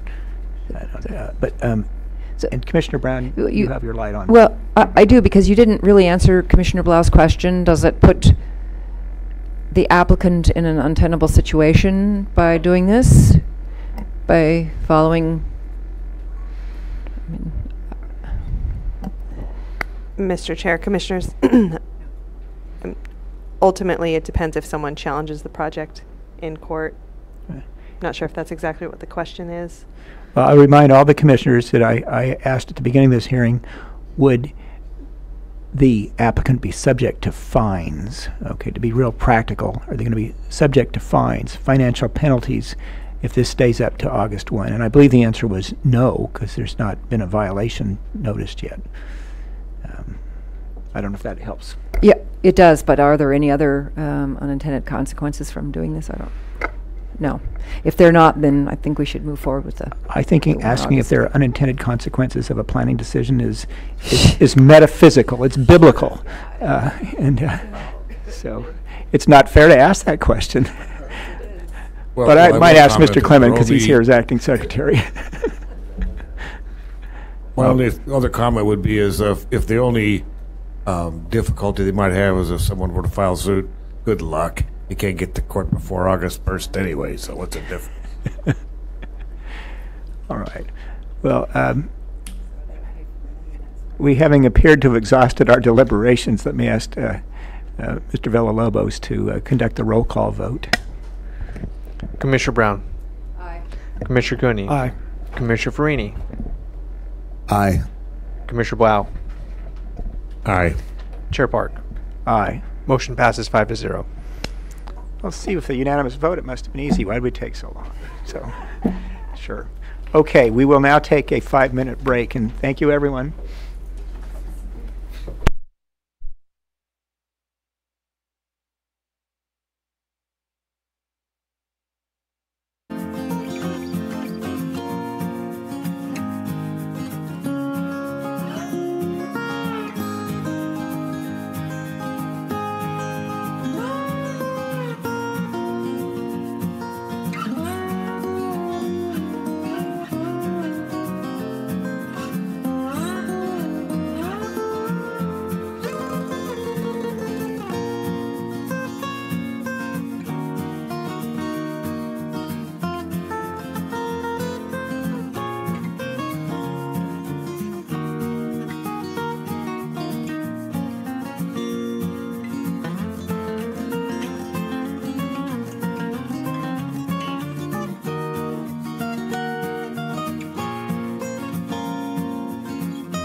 morning. I don't see our Santa Maria participants on television, but we'll get it in a few moments. There we are. And our next agenda item, will you read that into the record, Mr. Villalobos? Yes, thank you, Mr. Chair. The following is a hearing on the request of the Planning and Development Department that the County Planning Commission receive and file the 2018 Comprehensive Plan Annual Progress Report. Determine that the Commission's actions regarding the Comprehensive Plan Annual Progress Report are not subject to CEQA pursuant to CEQA Guidelines Section 15060C3 and 15378B5, and to authorize staff to provide the 2018 Comprehensive Plan Annual Progress Report to the Board of Supervisors, Governor's Office of Planning and Research, and California Department of Housing and Community Development pursuant to Government Code Section 65400, and to the City of Santa Barbara pursuant to the Board's action to adopt the Mission Canyon Community Plan. Excellent. Well, I know that site visit disclosures don't apply to this kind of item, and how could you even discuss site visit, which we're discussing the entire county? So okay, let's move on to our staff presentation. That'd be Ms. Steele. Good morning, Chair Park and Commissioners. My name is Jessie Steele, and today I'm going to be presenting the 2018 Comprehensive Plan Annual Progress Report. The Annual Progress Report, or the APR, is a state-mandated report that provides information regarding the status of the county's comprehensive plan and progress in its implementation, as well as the county's progress in meeting its Regional Housing Needs Allocation, or RHNA, in calendar year 2018. Government Code Section 65400 requires the county to submit the APR to the Board, the Governor's Office of Planning and Research, and the California Department of Housing and Community Development by April 1st of each year. The county also submits the report to the City of Santa Barbara in accordance with policies in the Mission Canyon Community Plan. SB 35 and AB 879 went into effect in 2018, which added new reporting requirements for the APR. In part, these bills require additional planning and building permit information to be included in APRs, starting with this year's report. Chair Park? I'm sorry, I just accidentally whacked my microphone and sorry, your light was hope on. that nobody would notice, but you did. So thank you for your attentiveness, and go ahead. In part, these bills require additional planning and building permit information, and HCD adopted new forms and data tables to reflect these changes, which are reflected in Attachment 1 to the APR. So this year's tables will look a little bit different than those that your commission received in past years. One of the bills, SB 35, also established a mandatory permit streamlining process for qualifying projects, which we'll discuss in a few minutes. The 2018 APR shows that the county continues to make progress in maintaining and implementing the comprehensive plan, including the 2015-2023 Housing Element Update. The Housing Element contains 37 programs to help meet the housing goals and needs of the unincorporated county. The county made progress toward implementing 3 of these programs in 2018, which are listed on this slide. And Table D of Attachment 1 to the APR provides more information on the status of these programs and other active programs. The county also initiated updates to the circulation element and safety element in 2018. The APR also summarizes the county's progress in meeting its RHNA for the 2015-2023 housing element cycle. RHNA progress is determined by the number of building permits that the county issued for net new housing units for the calendar year. This includes permits issued for housing units such as ADUs and AEDs, but it does not include replacement units such as disaster rebuilds or group quarters such as dorms. The APR reports the estimated affordability level of each unit based on the 2018 state income limits and available local housing data. Local housing costs are researched and estimated by zip code, and therefore the affordability level of most units depends on their location. In some areas of the county, even small units are not affordable to lower income households, so the county cannot automatically assume that all ADUs and AEDs, for example, are affordable by design. This table here shows the number of building permits that the county issued for net new housing units organized by income category, within the unincorporated county from calendar years 2015 to 2018, which represents the first half of the county's 8-year planning period. And the last row of the table shows the county's RHNA for each income category. In 2018, the county issued building permits for 328 new housing units, which is a substantial increase from the 208 units permitted in 2017. As you can see, the county exceeded its above moderate and moderate RHNA for those income categories within the first half of the planning period. In that same time, the county has met 59% of its low-income RHNA, but only 36% of its very low-income RHNA. As noted in the second to last row here, the county issued permits for 58 very low and 63 low-income units in total. But most of these come from larger affordable housing projects that were permitted in 2015. If the county continues this trend of only permitting a few lower income units each year, then it'll quickly fall further behind on meeting its RHNA and will remain subject to SB 35. For purposes of SB 35, HCD tracks the county's progress towards its lower income RHNA, which is the combined very low and low income categories. So falling behind in one or both categories will result in the county remaining subject to SB 35. Therefore, the county should actively take measures to encourage and approve larger affordable housing projects, especially very low income housing. If I could. Yes. Could you tell us what SB 35 does to us if we don't meet the number? What is SB 35? Commissioner Blau, through the chair, SB 35 is a bill that states that if a jurisdiction does not meet their RHNA for, or their prorated share of RHNA thus far in the housing element cycle, then they're subject to a streamlined ministerial approval process for multifamily housing projects that meet certain criteria. And those criteria are?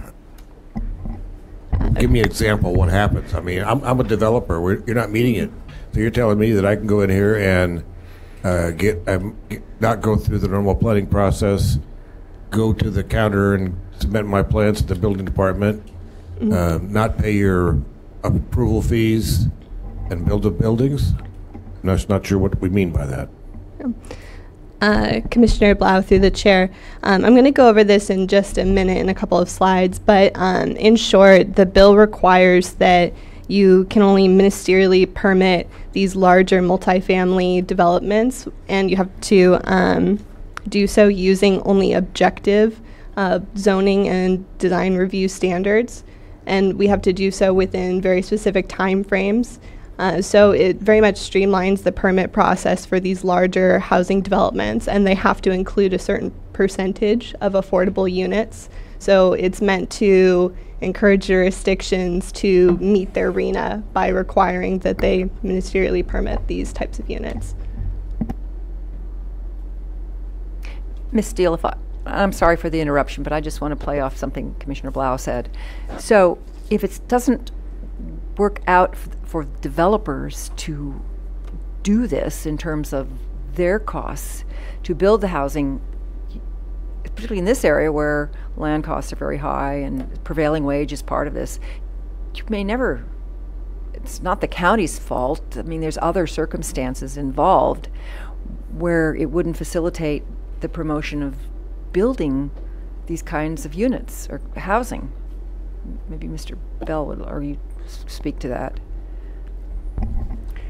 Let's, you know, I think that's a good question, and there's certainly several alternate perspectives on that, but I think it makes sense to let Ms. Steele finish her report, and then we can go into those questions, if you don't mind.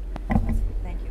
Certainly. I'm happy to answer more questions about SB 35 later, certainly. So this graph here on the slide shows the same information as in the previous table. It's the number of building permits that the county issued for new housing units from 2015 to 2018 and organized by income category. and with the last set of columns on the right showing the county's total RENA for the planning period, which is 661 units.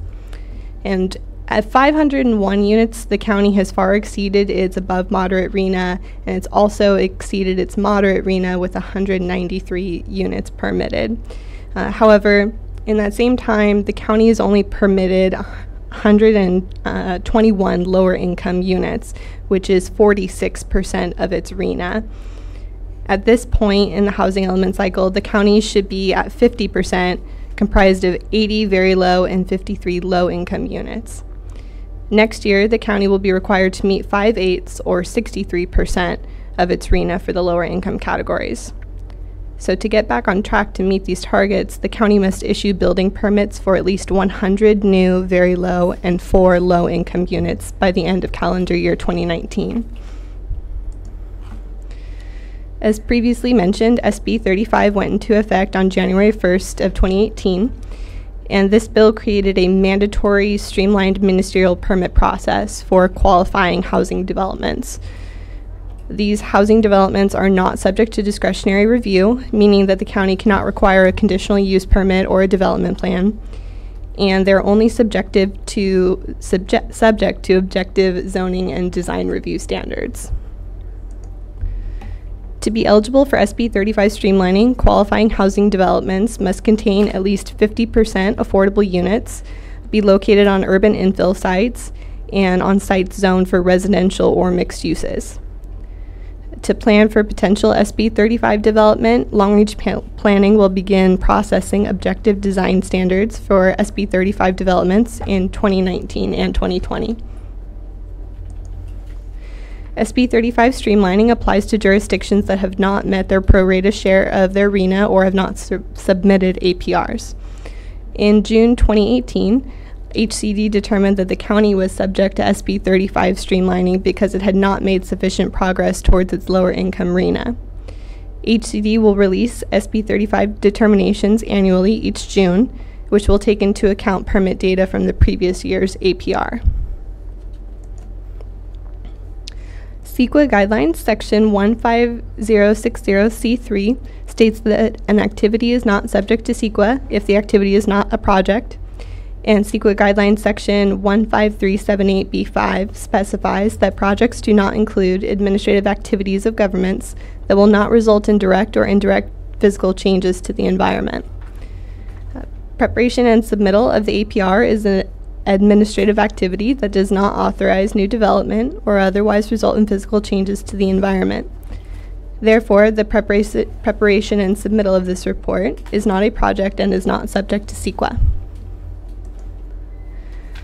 On February 20th, the Montecito Planning Commission held a public hearing and voted unanimously to receive and file the APR, determined that it was not subject to CEQA, and recommended that the County Planning Commission authorize staff to provide the APR to the board, state agencies, and the City of Santa Barbara with respect to projects located within the Montecito Community Planned Area as listed on slide 5 of staff's presentation to the Montecito Planning Commission on February 20th. Accordingly, staff recommends that your commission take the following actions. First, receive and file the 2018 Comprehensive Plan Annual Progress Report. Second, determine that the preparation and submittal of the report is not an activity and is not subject to CEQA. And lastly, authorize staff to provide the APR to the board, the Governor's Office of Planning and Research, State HCD, and the City of Santa Barbara. And that concludes my presentation, and I can answer any other questions you may have. Let me first ask our folks in Santa Maria, Commissioner Freeney, Commissioner Blau, do you have questions of staff? No, we don't. Thank you. I do. Okay. And Commissioner Brown? I do. Thank you. Because it's in such fine print, Ms. Steele, can you tell me what's in these particular charts? I can't even read it. It's so small. Commissioner Brown, through the chair, it was very hard to get these to print on a PDF. This was the best I could do. But the first Aside from the first page with the county's general information, it starts with Table A, which contains the number of housing development applications that the county received in calendar year 2018. And then following that, there's Table A2, which lists the number of planning permits approved, building permits issued, and building permits finalized in calendar year 2018. Some of the subsequent tables are available, but they're not filled out. This simply because the county didn't have to rezone, for example, to accommodate a shortfall in housing need. So are these tables like parcel numbers or something, or APN numbers that show that the zoning is appropriate for housing to be built? Is that what these tables are? Commissioner Brown, through the chair, these have APN and address and other project identifying information just for the state, not necessarily for any compatibility purposes. And that's also information that we can use to look up in our system how far along they've gotten in the planning or building permit process. All right, good, that's helpful.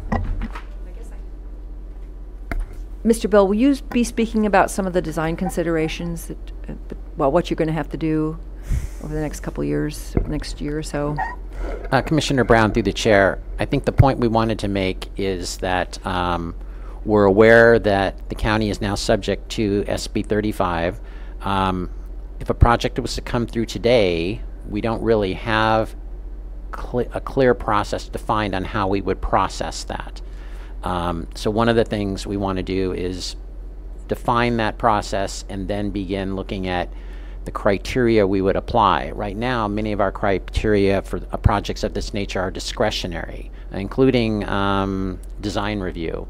So one of the efforts we would like to undertake and have initiated is to really look at what objective standards we currently have, where the gaps are in terms of discretionary standards, and then can we fill some of those gaps through objective standards that we would put together and actually incorporate into our zoning ordinances.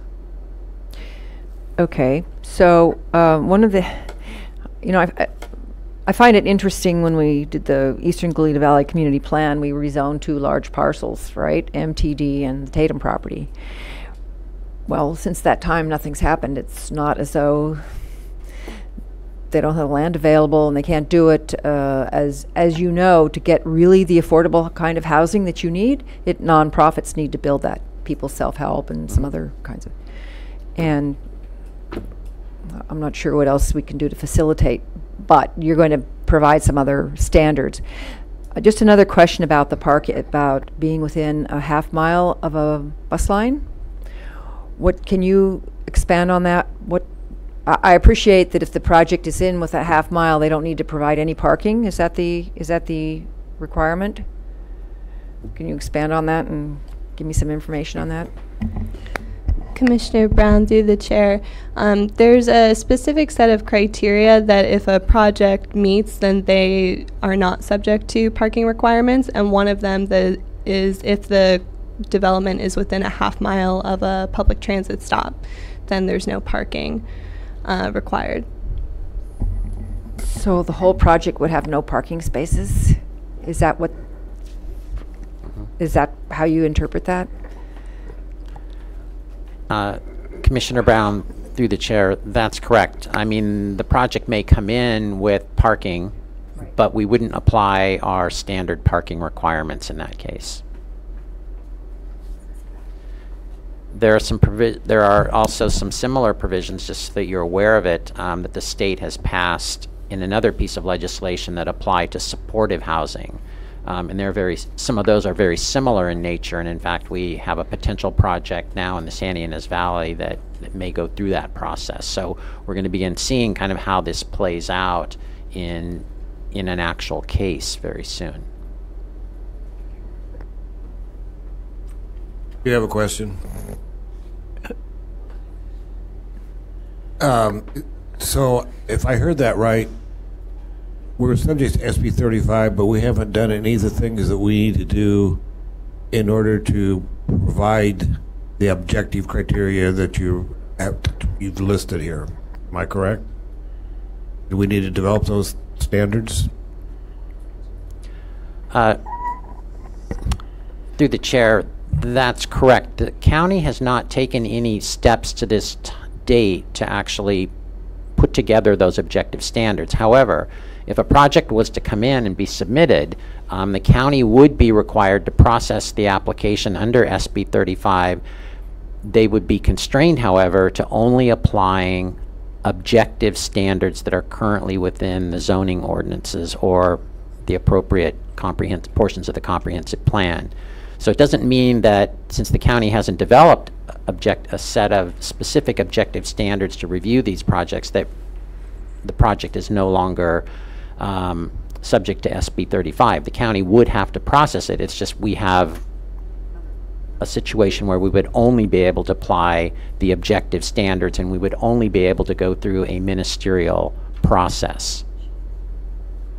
And so the other big question, the big elephant in the room here, so the developer is still paying the $285 an hour to any staff that processes the project. Am I correct? That is correct. And just as a general comment, then you can pass this on to the board. I know I will.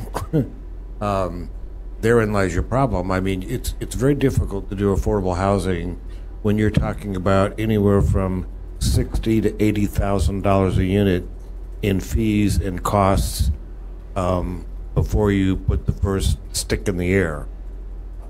That's the reason that you're not seeing more affordable housing. It's when you start out with costs like that, or the cost of processing a project through this county at almost $300 an hour, very, very difficult to do.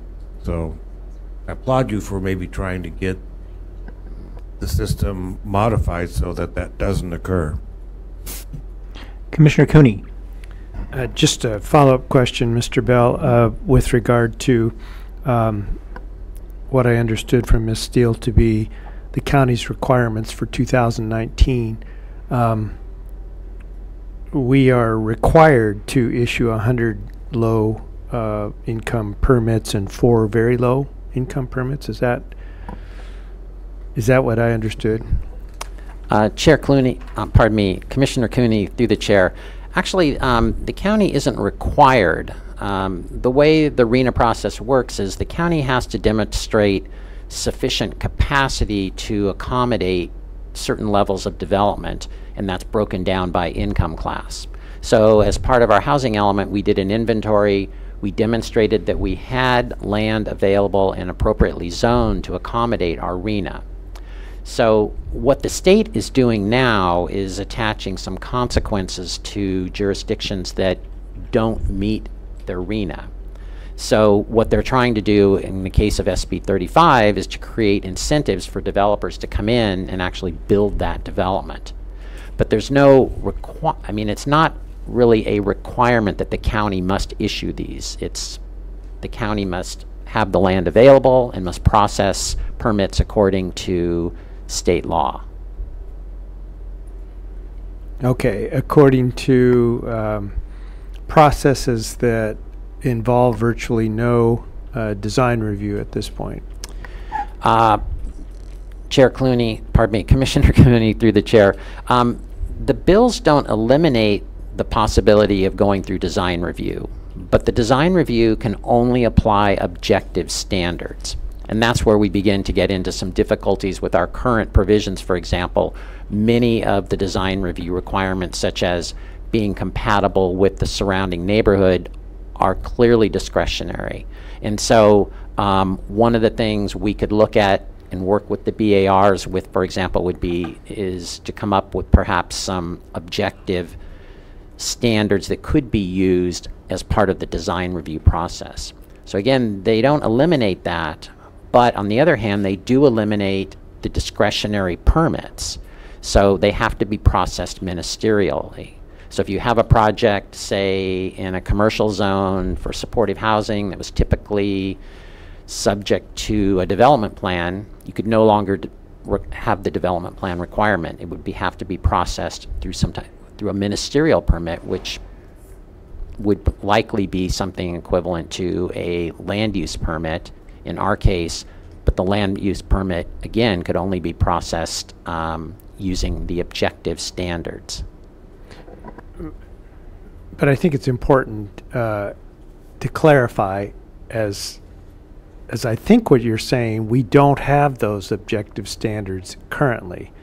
So if we imagine a real situation where someone comes in with a multifamily housing development, which would include housing for these lower categories, that we would have our hands tied under current circumstances. We wouldn't be able to develop those objective standards after the application is submitted and subject the applicant to those newly adopted standards, would we? Commissioner Cooney, through the chair, you're correct in that sense. The county could not develop standards in reaction to a proposal that comes in and then apply those. You basically have to review it under the standards that are in effect when the project comes in, and the legislation is clear on this point. What I would say, however, is that it doesn't mean that we wouldn't apply any standards. We do have standards that are objective. One simple standard might be yard setbacks, for example, or open space requirements. Those are quantified, they're objective, they would qualify as ministerial. But when we get into some other areas, including some of the findings we might normally make for some of our permits, then we get into areas where we wouldn't be able to apply the discretionary standards that exist within the zoning ordinance or the comprehensive plan. So we could end up with a building that meets all the setback requirements and all the other technical requirements, but it would be painted pink and black and whatever the applicant felt would be attractive. Commissioner Cooney, through the chair, that's correct. Thank you. I'd like to ask for a little bit of clarification, because I was reading a very interesting article in the Los Angeles Times just a few days ago, and it discussed pending legislation in objective design review standards. I thought, I think I probably know more than most people about the planning process that are reading the LA Times, and I had no idea what objective design review standards meant, and I thought, I'm going to ask somebody someday, and then here you are. That's wonderful. So, but when you talk about the legislation, are you talking about pending legislation or legislation that's been passed, signed by the governor, and it's existing law? Chair Park, when we're talking about SB 35, for example, that is in effect, as Ms. Steele covered. It's been in effect since the beginning of this year. So it's in effect now. Another bill that I mentioned, it came in as Assembly Bill 2162. It applies to supportive housing, and it has some of the same provisions here where projects have to be processed ministerially. They're not subject to parking requirements if they're for supportive housing. That's in effect as well. So we have a number of bills that are in effect. The article that you mentioned, I saw that also in the Los Angeles Times. It covered pending legislation, and there are a number of bills that we're now tracking that are pending.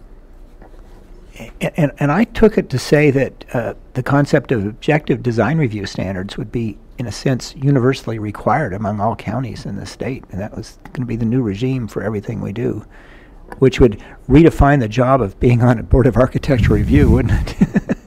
So you gave an example of side yard setbacks and so forth for objective design review standards. Do you have any other examples? I mean, I honestly don't have any idea what they are. Well, you could do things, for example, height requirements, for example. Open space requirements are ministerial. We could windows per square foot or something, as long as it's objective, I guess. Yeah, we could come up with a set of colors that are acceptable, and other jurisdictions have done this, and have color charts and name these are the colors that are acceptable in this setting and other colors in other settings. Some jurisdictions, even when they get into reflectivity and issues, they'll specify or quantify the reflectivity standards for materials and things like that. So, but there are some that become more challenging when you get into the compatibility question, for example, and how you measure that. That's something we've dealt with a fair amount in Montecito, for example, and trying to look at how you assess that and how you quantify it. So some would be quite challenging. I have another question, and Ms. Dew, I wanted to compliment you on your compilation of information for this report. It's really fascinating to me, and it's very thorough. It must have been difficult to do. One thing maybe you went over and I just didn't get it is when we're incorporating into our counts ADUs and AEDs, which I take it we would, right? And so I heard what you had to say, Commissioner Brown, about most will be nonprofits providing the housing for low income and so forth, but that might come through ADUs and so forth, which aren't nonprofits. They're kind of decentralized way of development, not really developers. So how do you count ADUs or how do you allocate them to given categories? How do we take an ADU and say, this is middle income, this is moderate, this is low, this is very low? Chair Park, ADUs and other types of units can be affordable, but for the most part, it depends on their location. So, for example, when we're doing our research, we look at the average price for various size rental units in a given zip code. So we'll look at studios, 1 bedrooms, 2 bedrooms, and so on, and see the average price in a particular area. And depending on the size of the unit that we get a permit for, we'll allocate a number of bedrooms to it based on that square footage or the permit description, project description. And so based on the number of bedrooms, you can determine how many people are in the household that would live in such a unit and what a household of, say, 2, for example, could afford. And in some areas, the rent is low enough that an ADU could be deemed low income affordability, and in other areas, such as Montecito, for example, all of the ADUs are above moderate affordability.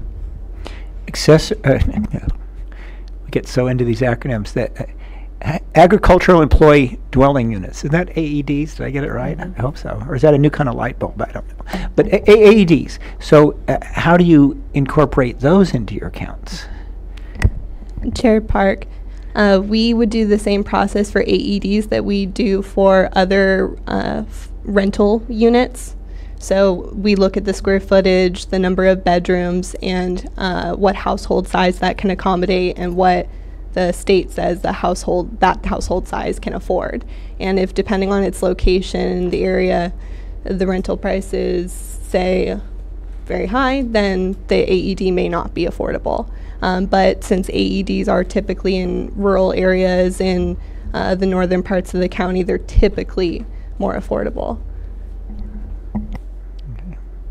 Well, we only received, I think, 1 AED this year and 3 last year. So we don't have a very good sample to pick from. But we have an ordinance before the board, and maybe things will get built after that ordinance gets passed. Yeah. So we'll see. Okay, do we have any other questions from planning commissioners? I've got one. It's just, it strikes me that there's no consideration for projects in high cost coastal areas, because to build affordable units here is different than building affordable units in Selma, California, right? Because of land costs.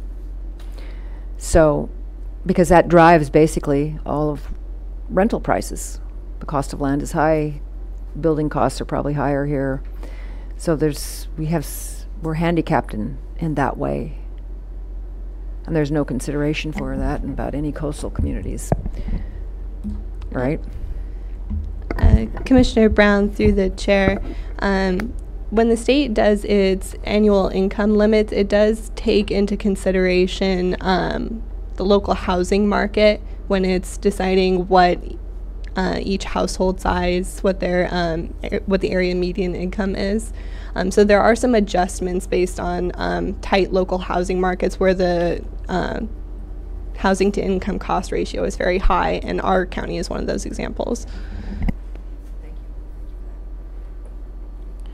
Okay. Oh, yes. Commissioner Cooney. I'm ready to make a motion. Let me first ask, is there any public comment? I don't see anybody here to make public comment. But so I think there is no public comment. We'll close that part of the hearing. And then I would entertain a motion from Commissioner Cooney. Thank you, Mr. Chair. I would move that we adopt the recommendations set forth on page 12 of Ms. Steele's presentation, namely receive and file the annual progress report, determine it is not subject to CEQA, and authorize the staff to provide the annual progress report to the entities listed, not only our own board, but state agencies and the city of Santa Barbara. Do we have a second? I'll second it. Okay. And do we require any deliberations on the motion? Not hearing anything, let me ask Mr. Villalobos to conduct a roll call vote. Commissioner Brown? Before I give you my eye, I just want to thank Ms. Steele for this very detailed work. I know that she sometimes appreciates this, but I see that this goes above and beyond with all these numbers and all these charts and tracking it. It's a lot of work, so thank you. So I support the motion. That's Commissioner Cooney? Aye. Commissioner Freeney? I believe that was an aye. Can you repeat that? Yeah, aye. Okay. It's sort of disembodied, but it was. Commissioner Blau? Aye. And Chair Park? Aye. Motion passes Motion's 5-0. Good. Well, Mr. Villalobos, let me ask you to read the next item into the record. Thank you, Mr. Chair. The following is a hearing on the request of the Planning and Development Department Long Range Planning Division staff to present a report to the County Planning Commission regarding the Long Range Planning Division's fiscal year 2019-2020 work program and direct staff to forward any recommendations to the Board of Supervisors. Mr. Clement, do you have a staff report for us? Yes, I do. Good morning, Chair Park and members of the Commission. For the record, my name is Dan Clement. I'm the Deputy Director of Long Range Planning, and I will be providing the fiscal year 2019-2020 work program update. And for the record, this is a picture of sunrise at Devereaux, not sunset, because this is a beginning, not an end. So just very briefly, my presentation is going to consist of three general components. First, I'm going to conduct a recap of what we completed within this last year, highlighting some of the accomplishments and challenges that we faced. Second, I'm going to just very briefly go through the considerations that go into the development of the work program, and then finally present to you staff's recommended work program given all of those considerations. So, taking first the accomplishments and challenges during this last fiscal year, the current fiscal year. We completed 5 projects. These were discussed in your staff report. You're aware of the Cannabis Land Use Ordinance and Licensing Program. We got through the Eastern Goleta Valley Community Plan, updates to the environmentally sensitive habitat, repairing corridor and vegetation maps. We also completed an energy climate action plan, greenhouse gas emissions inventory. That was a very important study on which the Community Services Department here in the county provided a update to the board this last December with regard to our status in meeting the objectives of the Energy and Climate Action Plan. And there's going to be more on that in a moment in my presentation about what we're going to be doing with that information. And then finally, as you're well aware, we also completed the certification of the Gaviota Coast Plan with the Coastal Commission, which required some additional hearings. And then we also completed the Montecito Design Guidelines Phase 2 update. And although we didn't completely complete these projects, we made substantial progress on the projects that are shown here on the screen. We made it through the short-term rentals ordinance amendments process, but as you're aware, the Coastal Commission ultimately rejected the coastal regulations, and we have been given direction by the board to do additional work on those amendments. We also got the ADU ordinance amendments through the board approval process. They're pending Coastal Commission certification, likewise with the Coastal Resiliency Project and the AED ordinance amendments. Finally, as you're well aware, it took a couple hearings, but the hoop structures are now going to the board, as I discussed this morning. That'll be considered by the board on March 12th. And then finally, we have made substantial progress on the Hollister Avenue State Street Streetscape project, which is a complement to the widening project that the Public Works Department is working, and we should have our portion of this project complete within this fiscal year.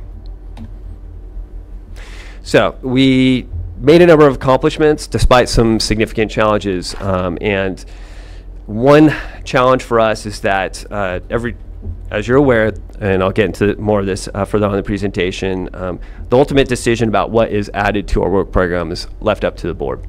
And when we presented the work program to the board last year during the budget negotiation hearings and the budget workshops, one result of that was that we were given new assignments that we weren't recommending be added because we didn't have staff resources. There was an allocation of certain general fund monies for those projects, but it was not enough to cover the full cost of, say, for example, retaining a consultant, bringing them on board and having them do the work. So that added to our work program. And I gotta say, what happens is because we have a fixed number of staff here, we haven't requested an increase in staffing. If we get something added to our work program, what that means is we're just gonna have to stop work on something else in order to accommodate the new priority. And once again, the board sets the priorities for our projects. So. In addition, the short-term rentals, coastal zoning ordinance amendments, that has, once again, that was rejected by the Coastal Commission and is requiring more work, and we got an assignment from the board to go back and prepare revised amendments, hopefully something that will be acceptable to the Coastal Commission, yet is in keeping with what the board would like to see for the coastal zone, and those will be coming back to you for consideration and then back to the board. And then last month, we received a new assignment with regard to the cannabis ordinance, and we have been directed to present options to your commission to prohibit cultivation in certain Ag 1 areas. And there's a different mixture of combinations that you'll be considering, but that's coming to you, and that has been made a priority for us. So, and also there were a number of projects in our work program that we were recommending, and we always develop a very detailed scope of work for those and cost estimates, time estimates, and some of the projects required additional work that we could not anticipate. So once again, the Gaviota Coast Plan required additional hearings to get through the Coastal Commission certification process. You're well aware of the history of the hoop structures, ordinance amendments, and the number of hearings by this commission to get that to the board. And then also the AED's ordinance amendments required additional hearings to work out some of the policy recommendations to the board. And then we also, once again, with regard to the ECAP, so the Community Services Department, once again, presented to the board in December the results of our GHG's emissions inventory. And whereas we were supposed to be achieving a 15% reduction below 2007 standards by 2020, we actually have seen a roughly 15% increase in GHGs. So we are not on target to meet our goals of the ECAP. So the board gave us direction to do a couple of things. One is they would like us to conduct a broader update to the ECAP, which will involve the cities. That is taking a regional approach to the ECAP, whereas the existing ECAP just focuses on the unincorporated areas, but they want us to start working in a collaborative way with the cities to reduce our GHG emissions. And then second, they have a new target, which is even more ambitious than the existing ECAP target. And what they want to see now is a 50% reduction below 1990 standards by 2030. So we have our work cut out for us. We don't have much time to achieve that goal, and once again, our emission reduction measures that we have identified to date, at least, have been failing us and not. They haven't been helping us reach our current goal, and definitely won't achieve the target that has been set. So we are now working on that collaboratively with the Community Services Department, and there will definitely be more information on that in the near future. Also, we started off this fiscal year, that was the first quarter, we had 4 vacancies. I'm very pleased to say that we filled those vacancies by October. We've got great staff in the Long Range Planning Division. We're now firing on all cylinders, so to speak, but we have catch up to do because during that first quarter, we couldn't do some of the work because we didn't have the warm bodies here to process it. Also, we contributed to the Montecito debris flow recovery efforts, assisting with the Development Review Division and the response and permitting of some of the areas that were affected by the debris flow. And then finally, there were changes in state law, particularly with regard to the state CEQA guidelines, and the Office of Planning and Research just published a number of amendments to the state CEQA guidelines that are not currently reflected in our thresholds, and we're going to have to go back and make some changes in order to make our thresholds and administrative procedures consistent with some of those new requirements. So, with that said, what goes into the development of the work program? So, to back up, the purpose of the work program are to receive public and other stakeholder input, although the audience is not here. Review ongoing projects, and then select projects and activities that require funding, particularly general fund funding, to be allocated by the board, and a staff allocation. And then finally, identify the projects that should be prioritized for future work programs if we cannot get to them within the current work program. So the considerations that go into this, once again, we always listen to the public and interest groups. I receive those throughout the year. There's a couple that I receive I'll get to in a sec. And then we also want to prioritize multi-year projects to make sure that we're getting the financial and labor support so that we can finish those. And also, we are always confined by what our budget is. And we go into the work program assuming that we are not going to receive any increase in staffing. So that really sets the fence posts for me when I'm developing what we can and can't do. We also, as you heard quite a bit about with regard to the previous presentation regarding the annual progress report and SB 35 requirements, we're always looking at what new state mandates and requirements are coming into play, what that are either are or not reflected in our codes, and we always would like to clarify our codes with regards to those new projects. So many times we have to process amendments associated with those updates. And then finally, what we have started to do is there's been a lot of emphasis over the last roughly 2.5 decades on community plans, or projects that very important but are narrow in scope. And one consequence of that has been that our county-wide general plan elements and some of the other county-wide documents are now becoming rather dated and stale, and they require updates. So what we have been trying to do is finish those projects that have those more narrow interests that are in our current work program in an effort to try to redirect our focus to county-wide projects. So for example, two big projects right now we have in our work program is the circulation elements, that is the county-wide circulation element update, to be consistent with current state law, and then also an update to our safety element, which is required given the board's adoption of the multi-jurisdictional hazard mitigation plan in 2017. So with that said, there are 3 general components to the work program. We have our required services and operations. We have our projects from the current fiscal year, which will have remaining work for the next fiscal year. And then finally, if we have capacity, we like to recommend new projects to be added, given what we've heard from the public and others with regard to what is a priority. So, very quickly, so with regard to our required services, those are listed here. They're pretty straightforward. As you can see, we conduct a number of activities kind of behind the scenes that the public doesn't see. A lot of, for example, monitoring what other counties are doing, what other cities are doing. We also, for example, when a jurisdiction publishes a new an environmental document for a project which will have an effect on county resources or county lands, we also service the clearinghouse for the county executive office to do the review of those projects and provide the CEO the opportunity to provide those comments to the jurisdiction. And then also a number of other activities. Obviously, you saw the annual report that Ms. Steele just provided, and that's today, and that's one of the required services. So when you add it all up, you average it out, looking back roughly about a decade. I usually try to see what the average is. It comes out to about 1.5 FTE. We also have just your basic kind of business administrivia, as I like to call it. These would be our operations. These would be things like employee performance reviews, managing the budget, and whenever we receive things like inquiries for public information, and always updating our website and finding ways to get the message out, so to speak, to the public about what we're doing. When you add it all up, those equate to about 3 FTEs per year. So with regard to the ongoing projects from the current fiscal year, which will have remaining work for the next fiscal year, on this screen you can see the comprehensive plan and community plan projects. Not much to be said here. I think most of you are aware of the components of these projects. I'm more than happy to go into any of these if you have any questions. But once again, our progress on these are based in part, for example, with regard to the Airport Land Use Plan Compatibility Amendment. Although that's a state mandate, we can only get so far because we're reliant on SB-CAG. They have to take some actions in the adoption of these airport plans before we can even do what we have to do, which is evaluate those plans and make any necessary amendments to the general plan such that it's consistent with those airport master plans. So that's a project we're waiting for SBCAG to complete so we can move on it. And then there are a couple others where we are waiting on other information. But for the most part, we will be making substantial progress on these within the next fiscal year if all goes to plan.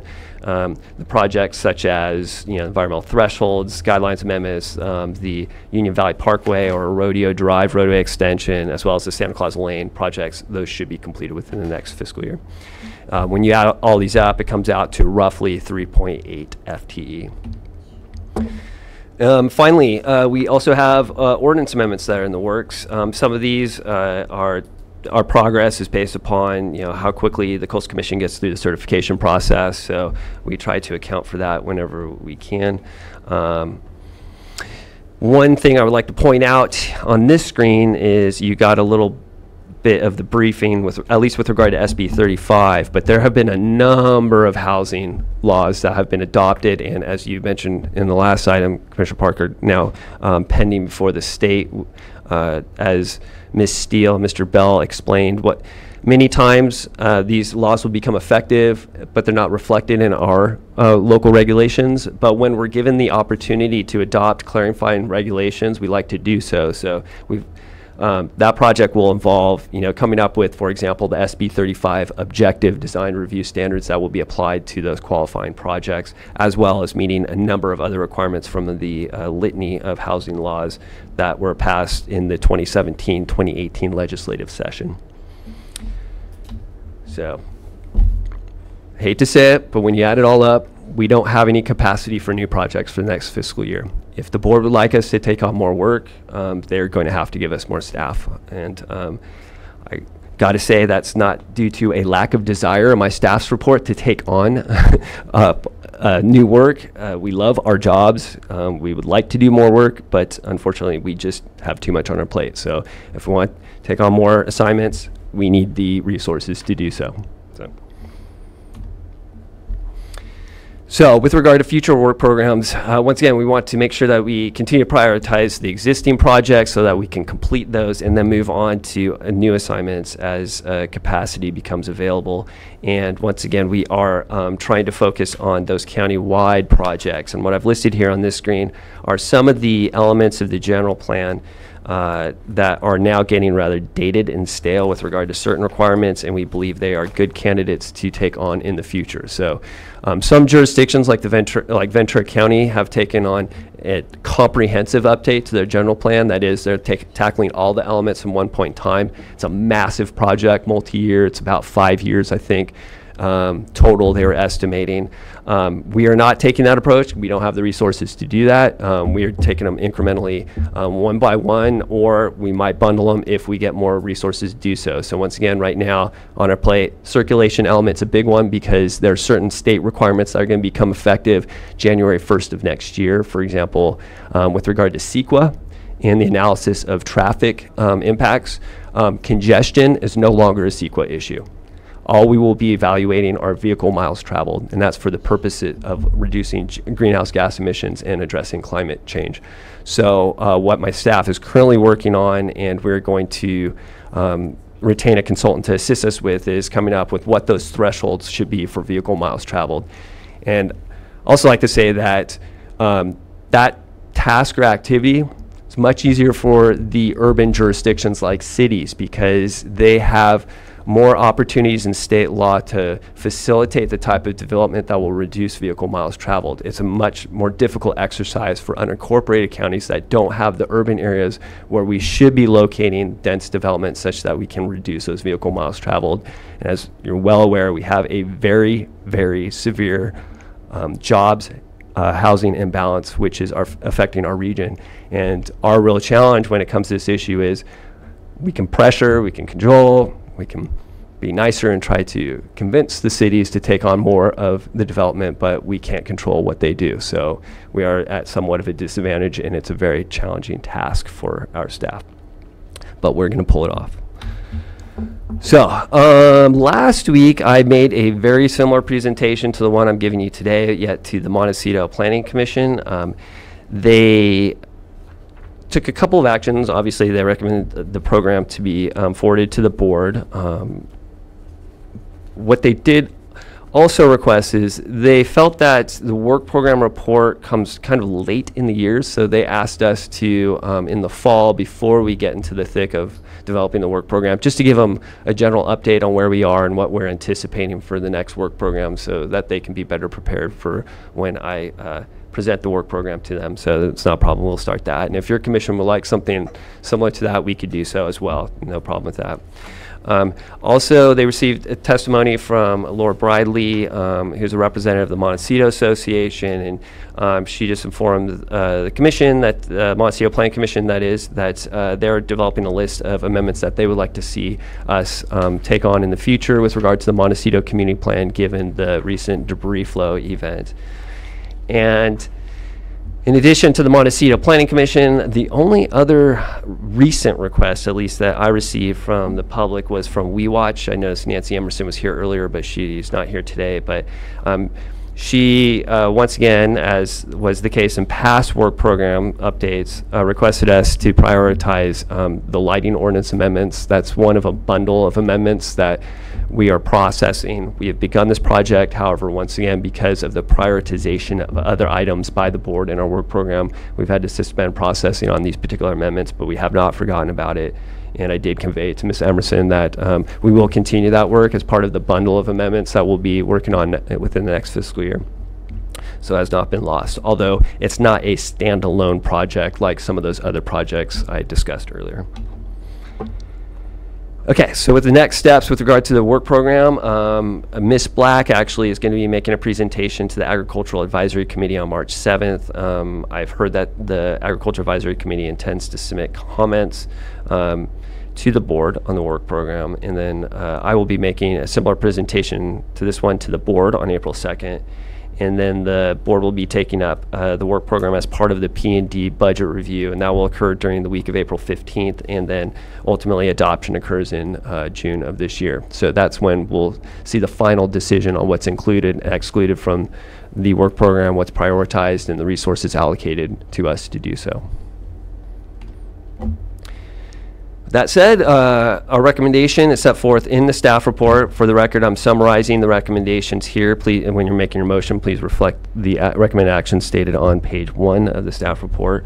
And in general, we are recommending that you recommend to the board that this is the work program update is not a project that's subject to CEQA pursuant to state CEQA guidelines section 15378B5.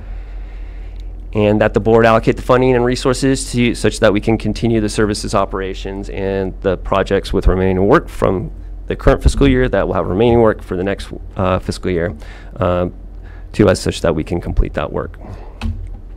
With that said, this concludes my presentation. I'll be more than happy to answer any questions you might have. Thank you. Just for how we're going to conduct things for the rest of the day before I call in individual commissioners, we'll break at noon. And we'll break for an hour if we still have things to consider. And if we don't, then we'll break for the day. We'll be done.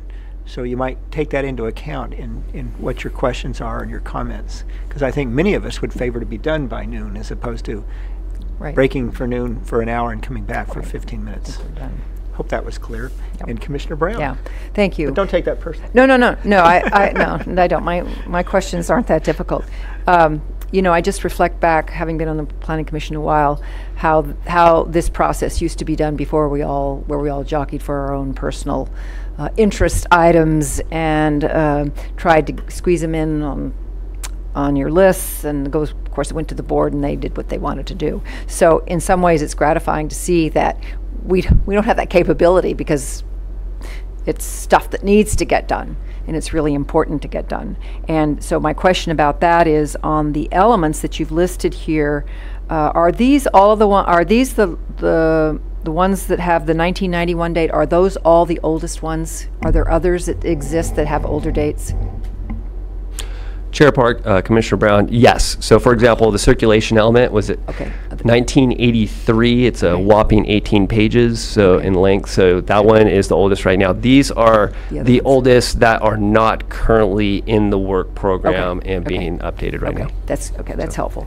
And the potential ordinance amendments of the sign ordinance, which is great. I applaud that because that's a very old ordinance. I think 1970s. I know it's been updated, right? Something like that.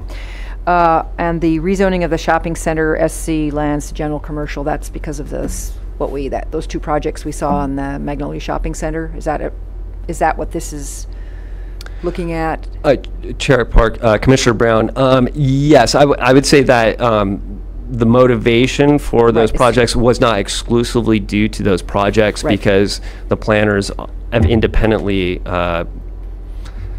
presented to formerly it was Noel Langle when he was processing these a number of problems with the regulations, so it's kind of a culmination of everything. And I should also clarify that when we're developing our list of amendments, we also consult the Development Review Division, Energy Division, to make sure that they don't have anything that they say this is a big priority because we're having real problems with this section. So there are other issues besides that one. Okay, that's correct. And I do appreciate very much your adding the community's interests. I know it's been a long-standing issue for updating your lighting ordinance, so I appreciate your continuation of that and hope you do that in future ones, just as a reminder that needs to be done as well. So that's it. Thank you. Folks in Santa Maria, do either of you have any questions of Mr. Clement? No questions, thank you. I have a question and then something I kind of wanted to share, I guess, if I had to label it. On the question, I don't know what the history of the commission was in the past in participating in making recommendations to the work program. I personally think that it would be useful if the commission was somehow involved so that we can make recommendations to the board. An example would be the lighting ordinance. I haven't really personally been involved in permit applications that involve extensive lighting issues, but one thing I think I've heard is that if we had an ordinance, it would make it quicker to do the development review on where there's lighting issues. So I think sometimes we might recommend something that might streamline the procedure if there was that investment in bodies in your division as opposed to another division.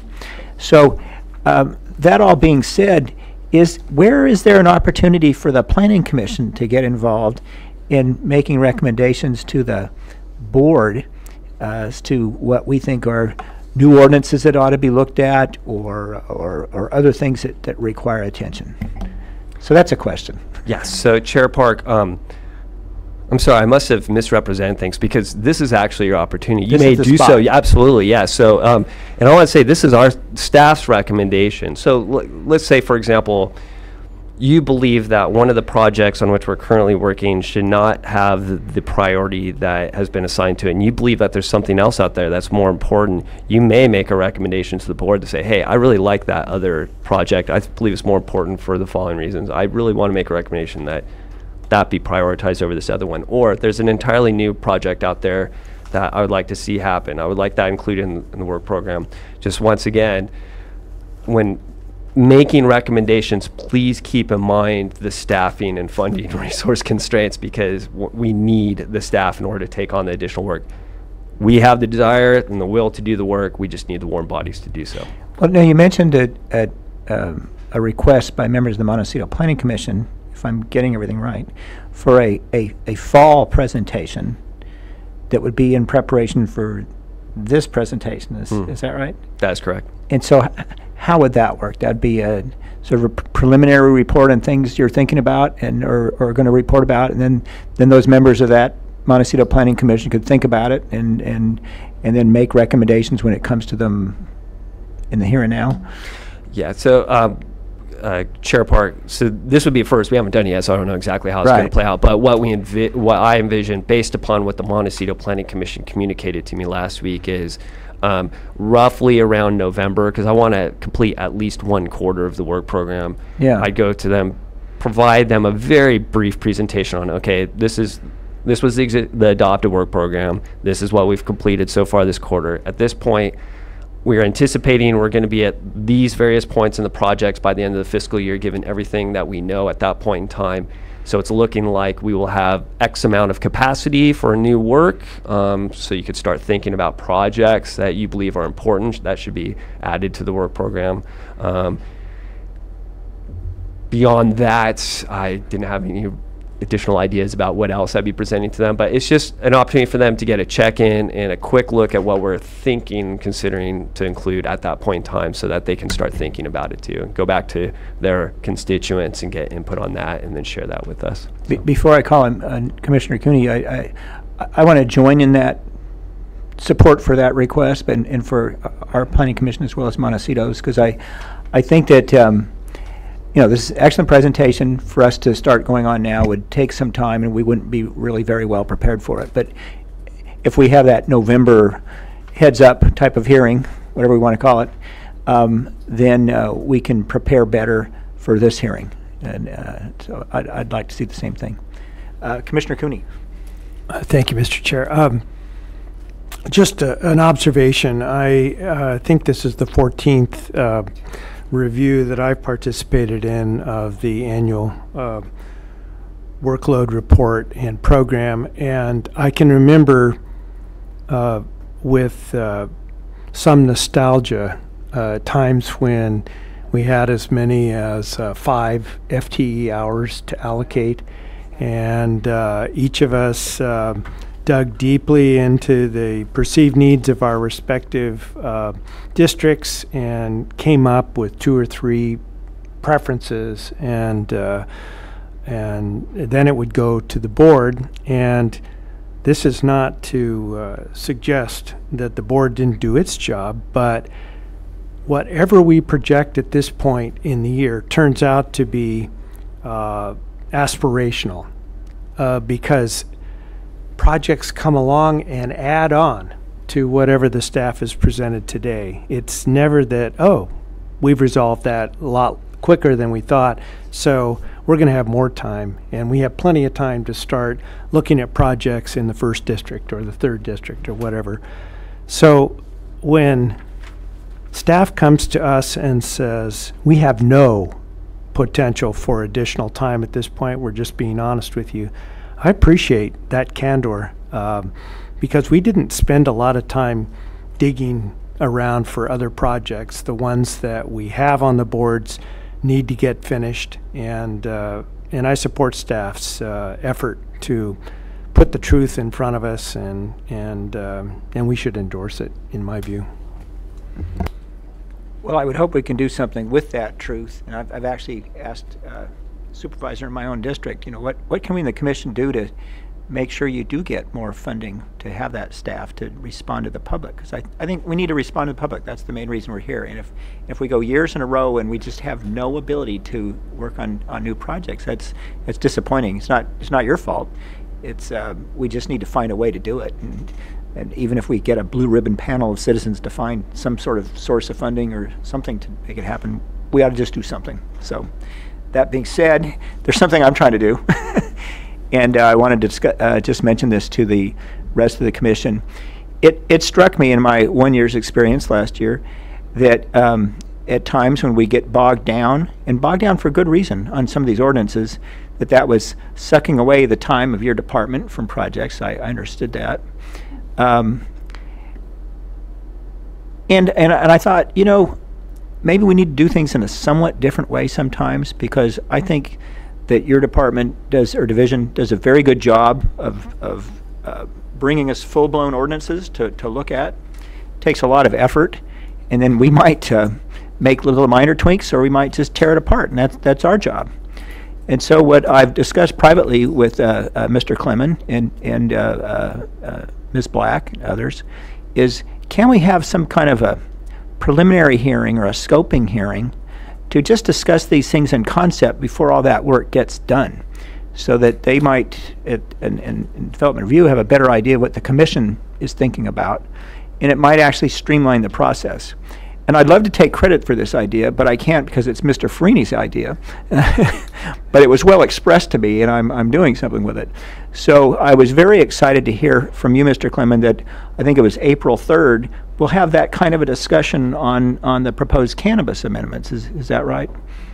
Yes, that is correct. And I should also say we were gearing up to do a similar presentation for the short-term rentals coastal zoning ordinance amendments, but that project got bumped in priority when the new cannabis assignment was given to us by the board. So you'll get that one later. But at least we'll look to trying this with other things, and maybe it'll help streamline our overall performance, which will give you more staff time to use on other things. Okay. If we don't have any, is this something where we make a motion? We do make, you have recommendations, so we make a motion. Does anybody want to make that motion? I'd be happy to, and thank you for... public comment, yes. No, there is no public here today. But I don't have very good vision, so maybe there's somebody out there hiding under a chair. No public comment. No one piping up, then we'll close the public hearing. And Mr. Brown, you were about to do something. Yes, thank you. I'd like to move staff's recommendation. Okay, do we have a second? I'll second. We're talking about the recommendations stated on page 1 of our staff report. Yes, sir. I recall Mr. Clement asking us to pin that down. Yes, thank you.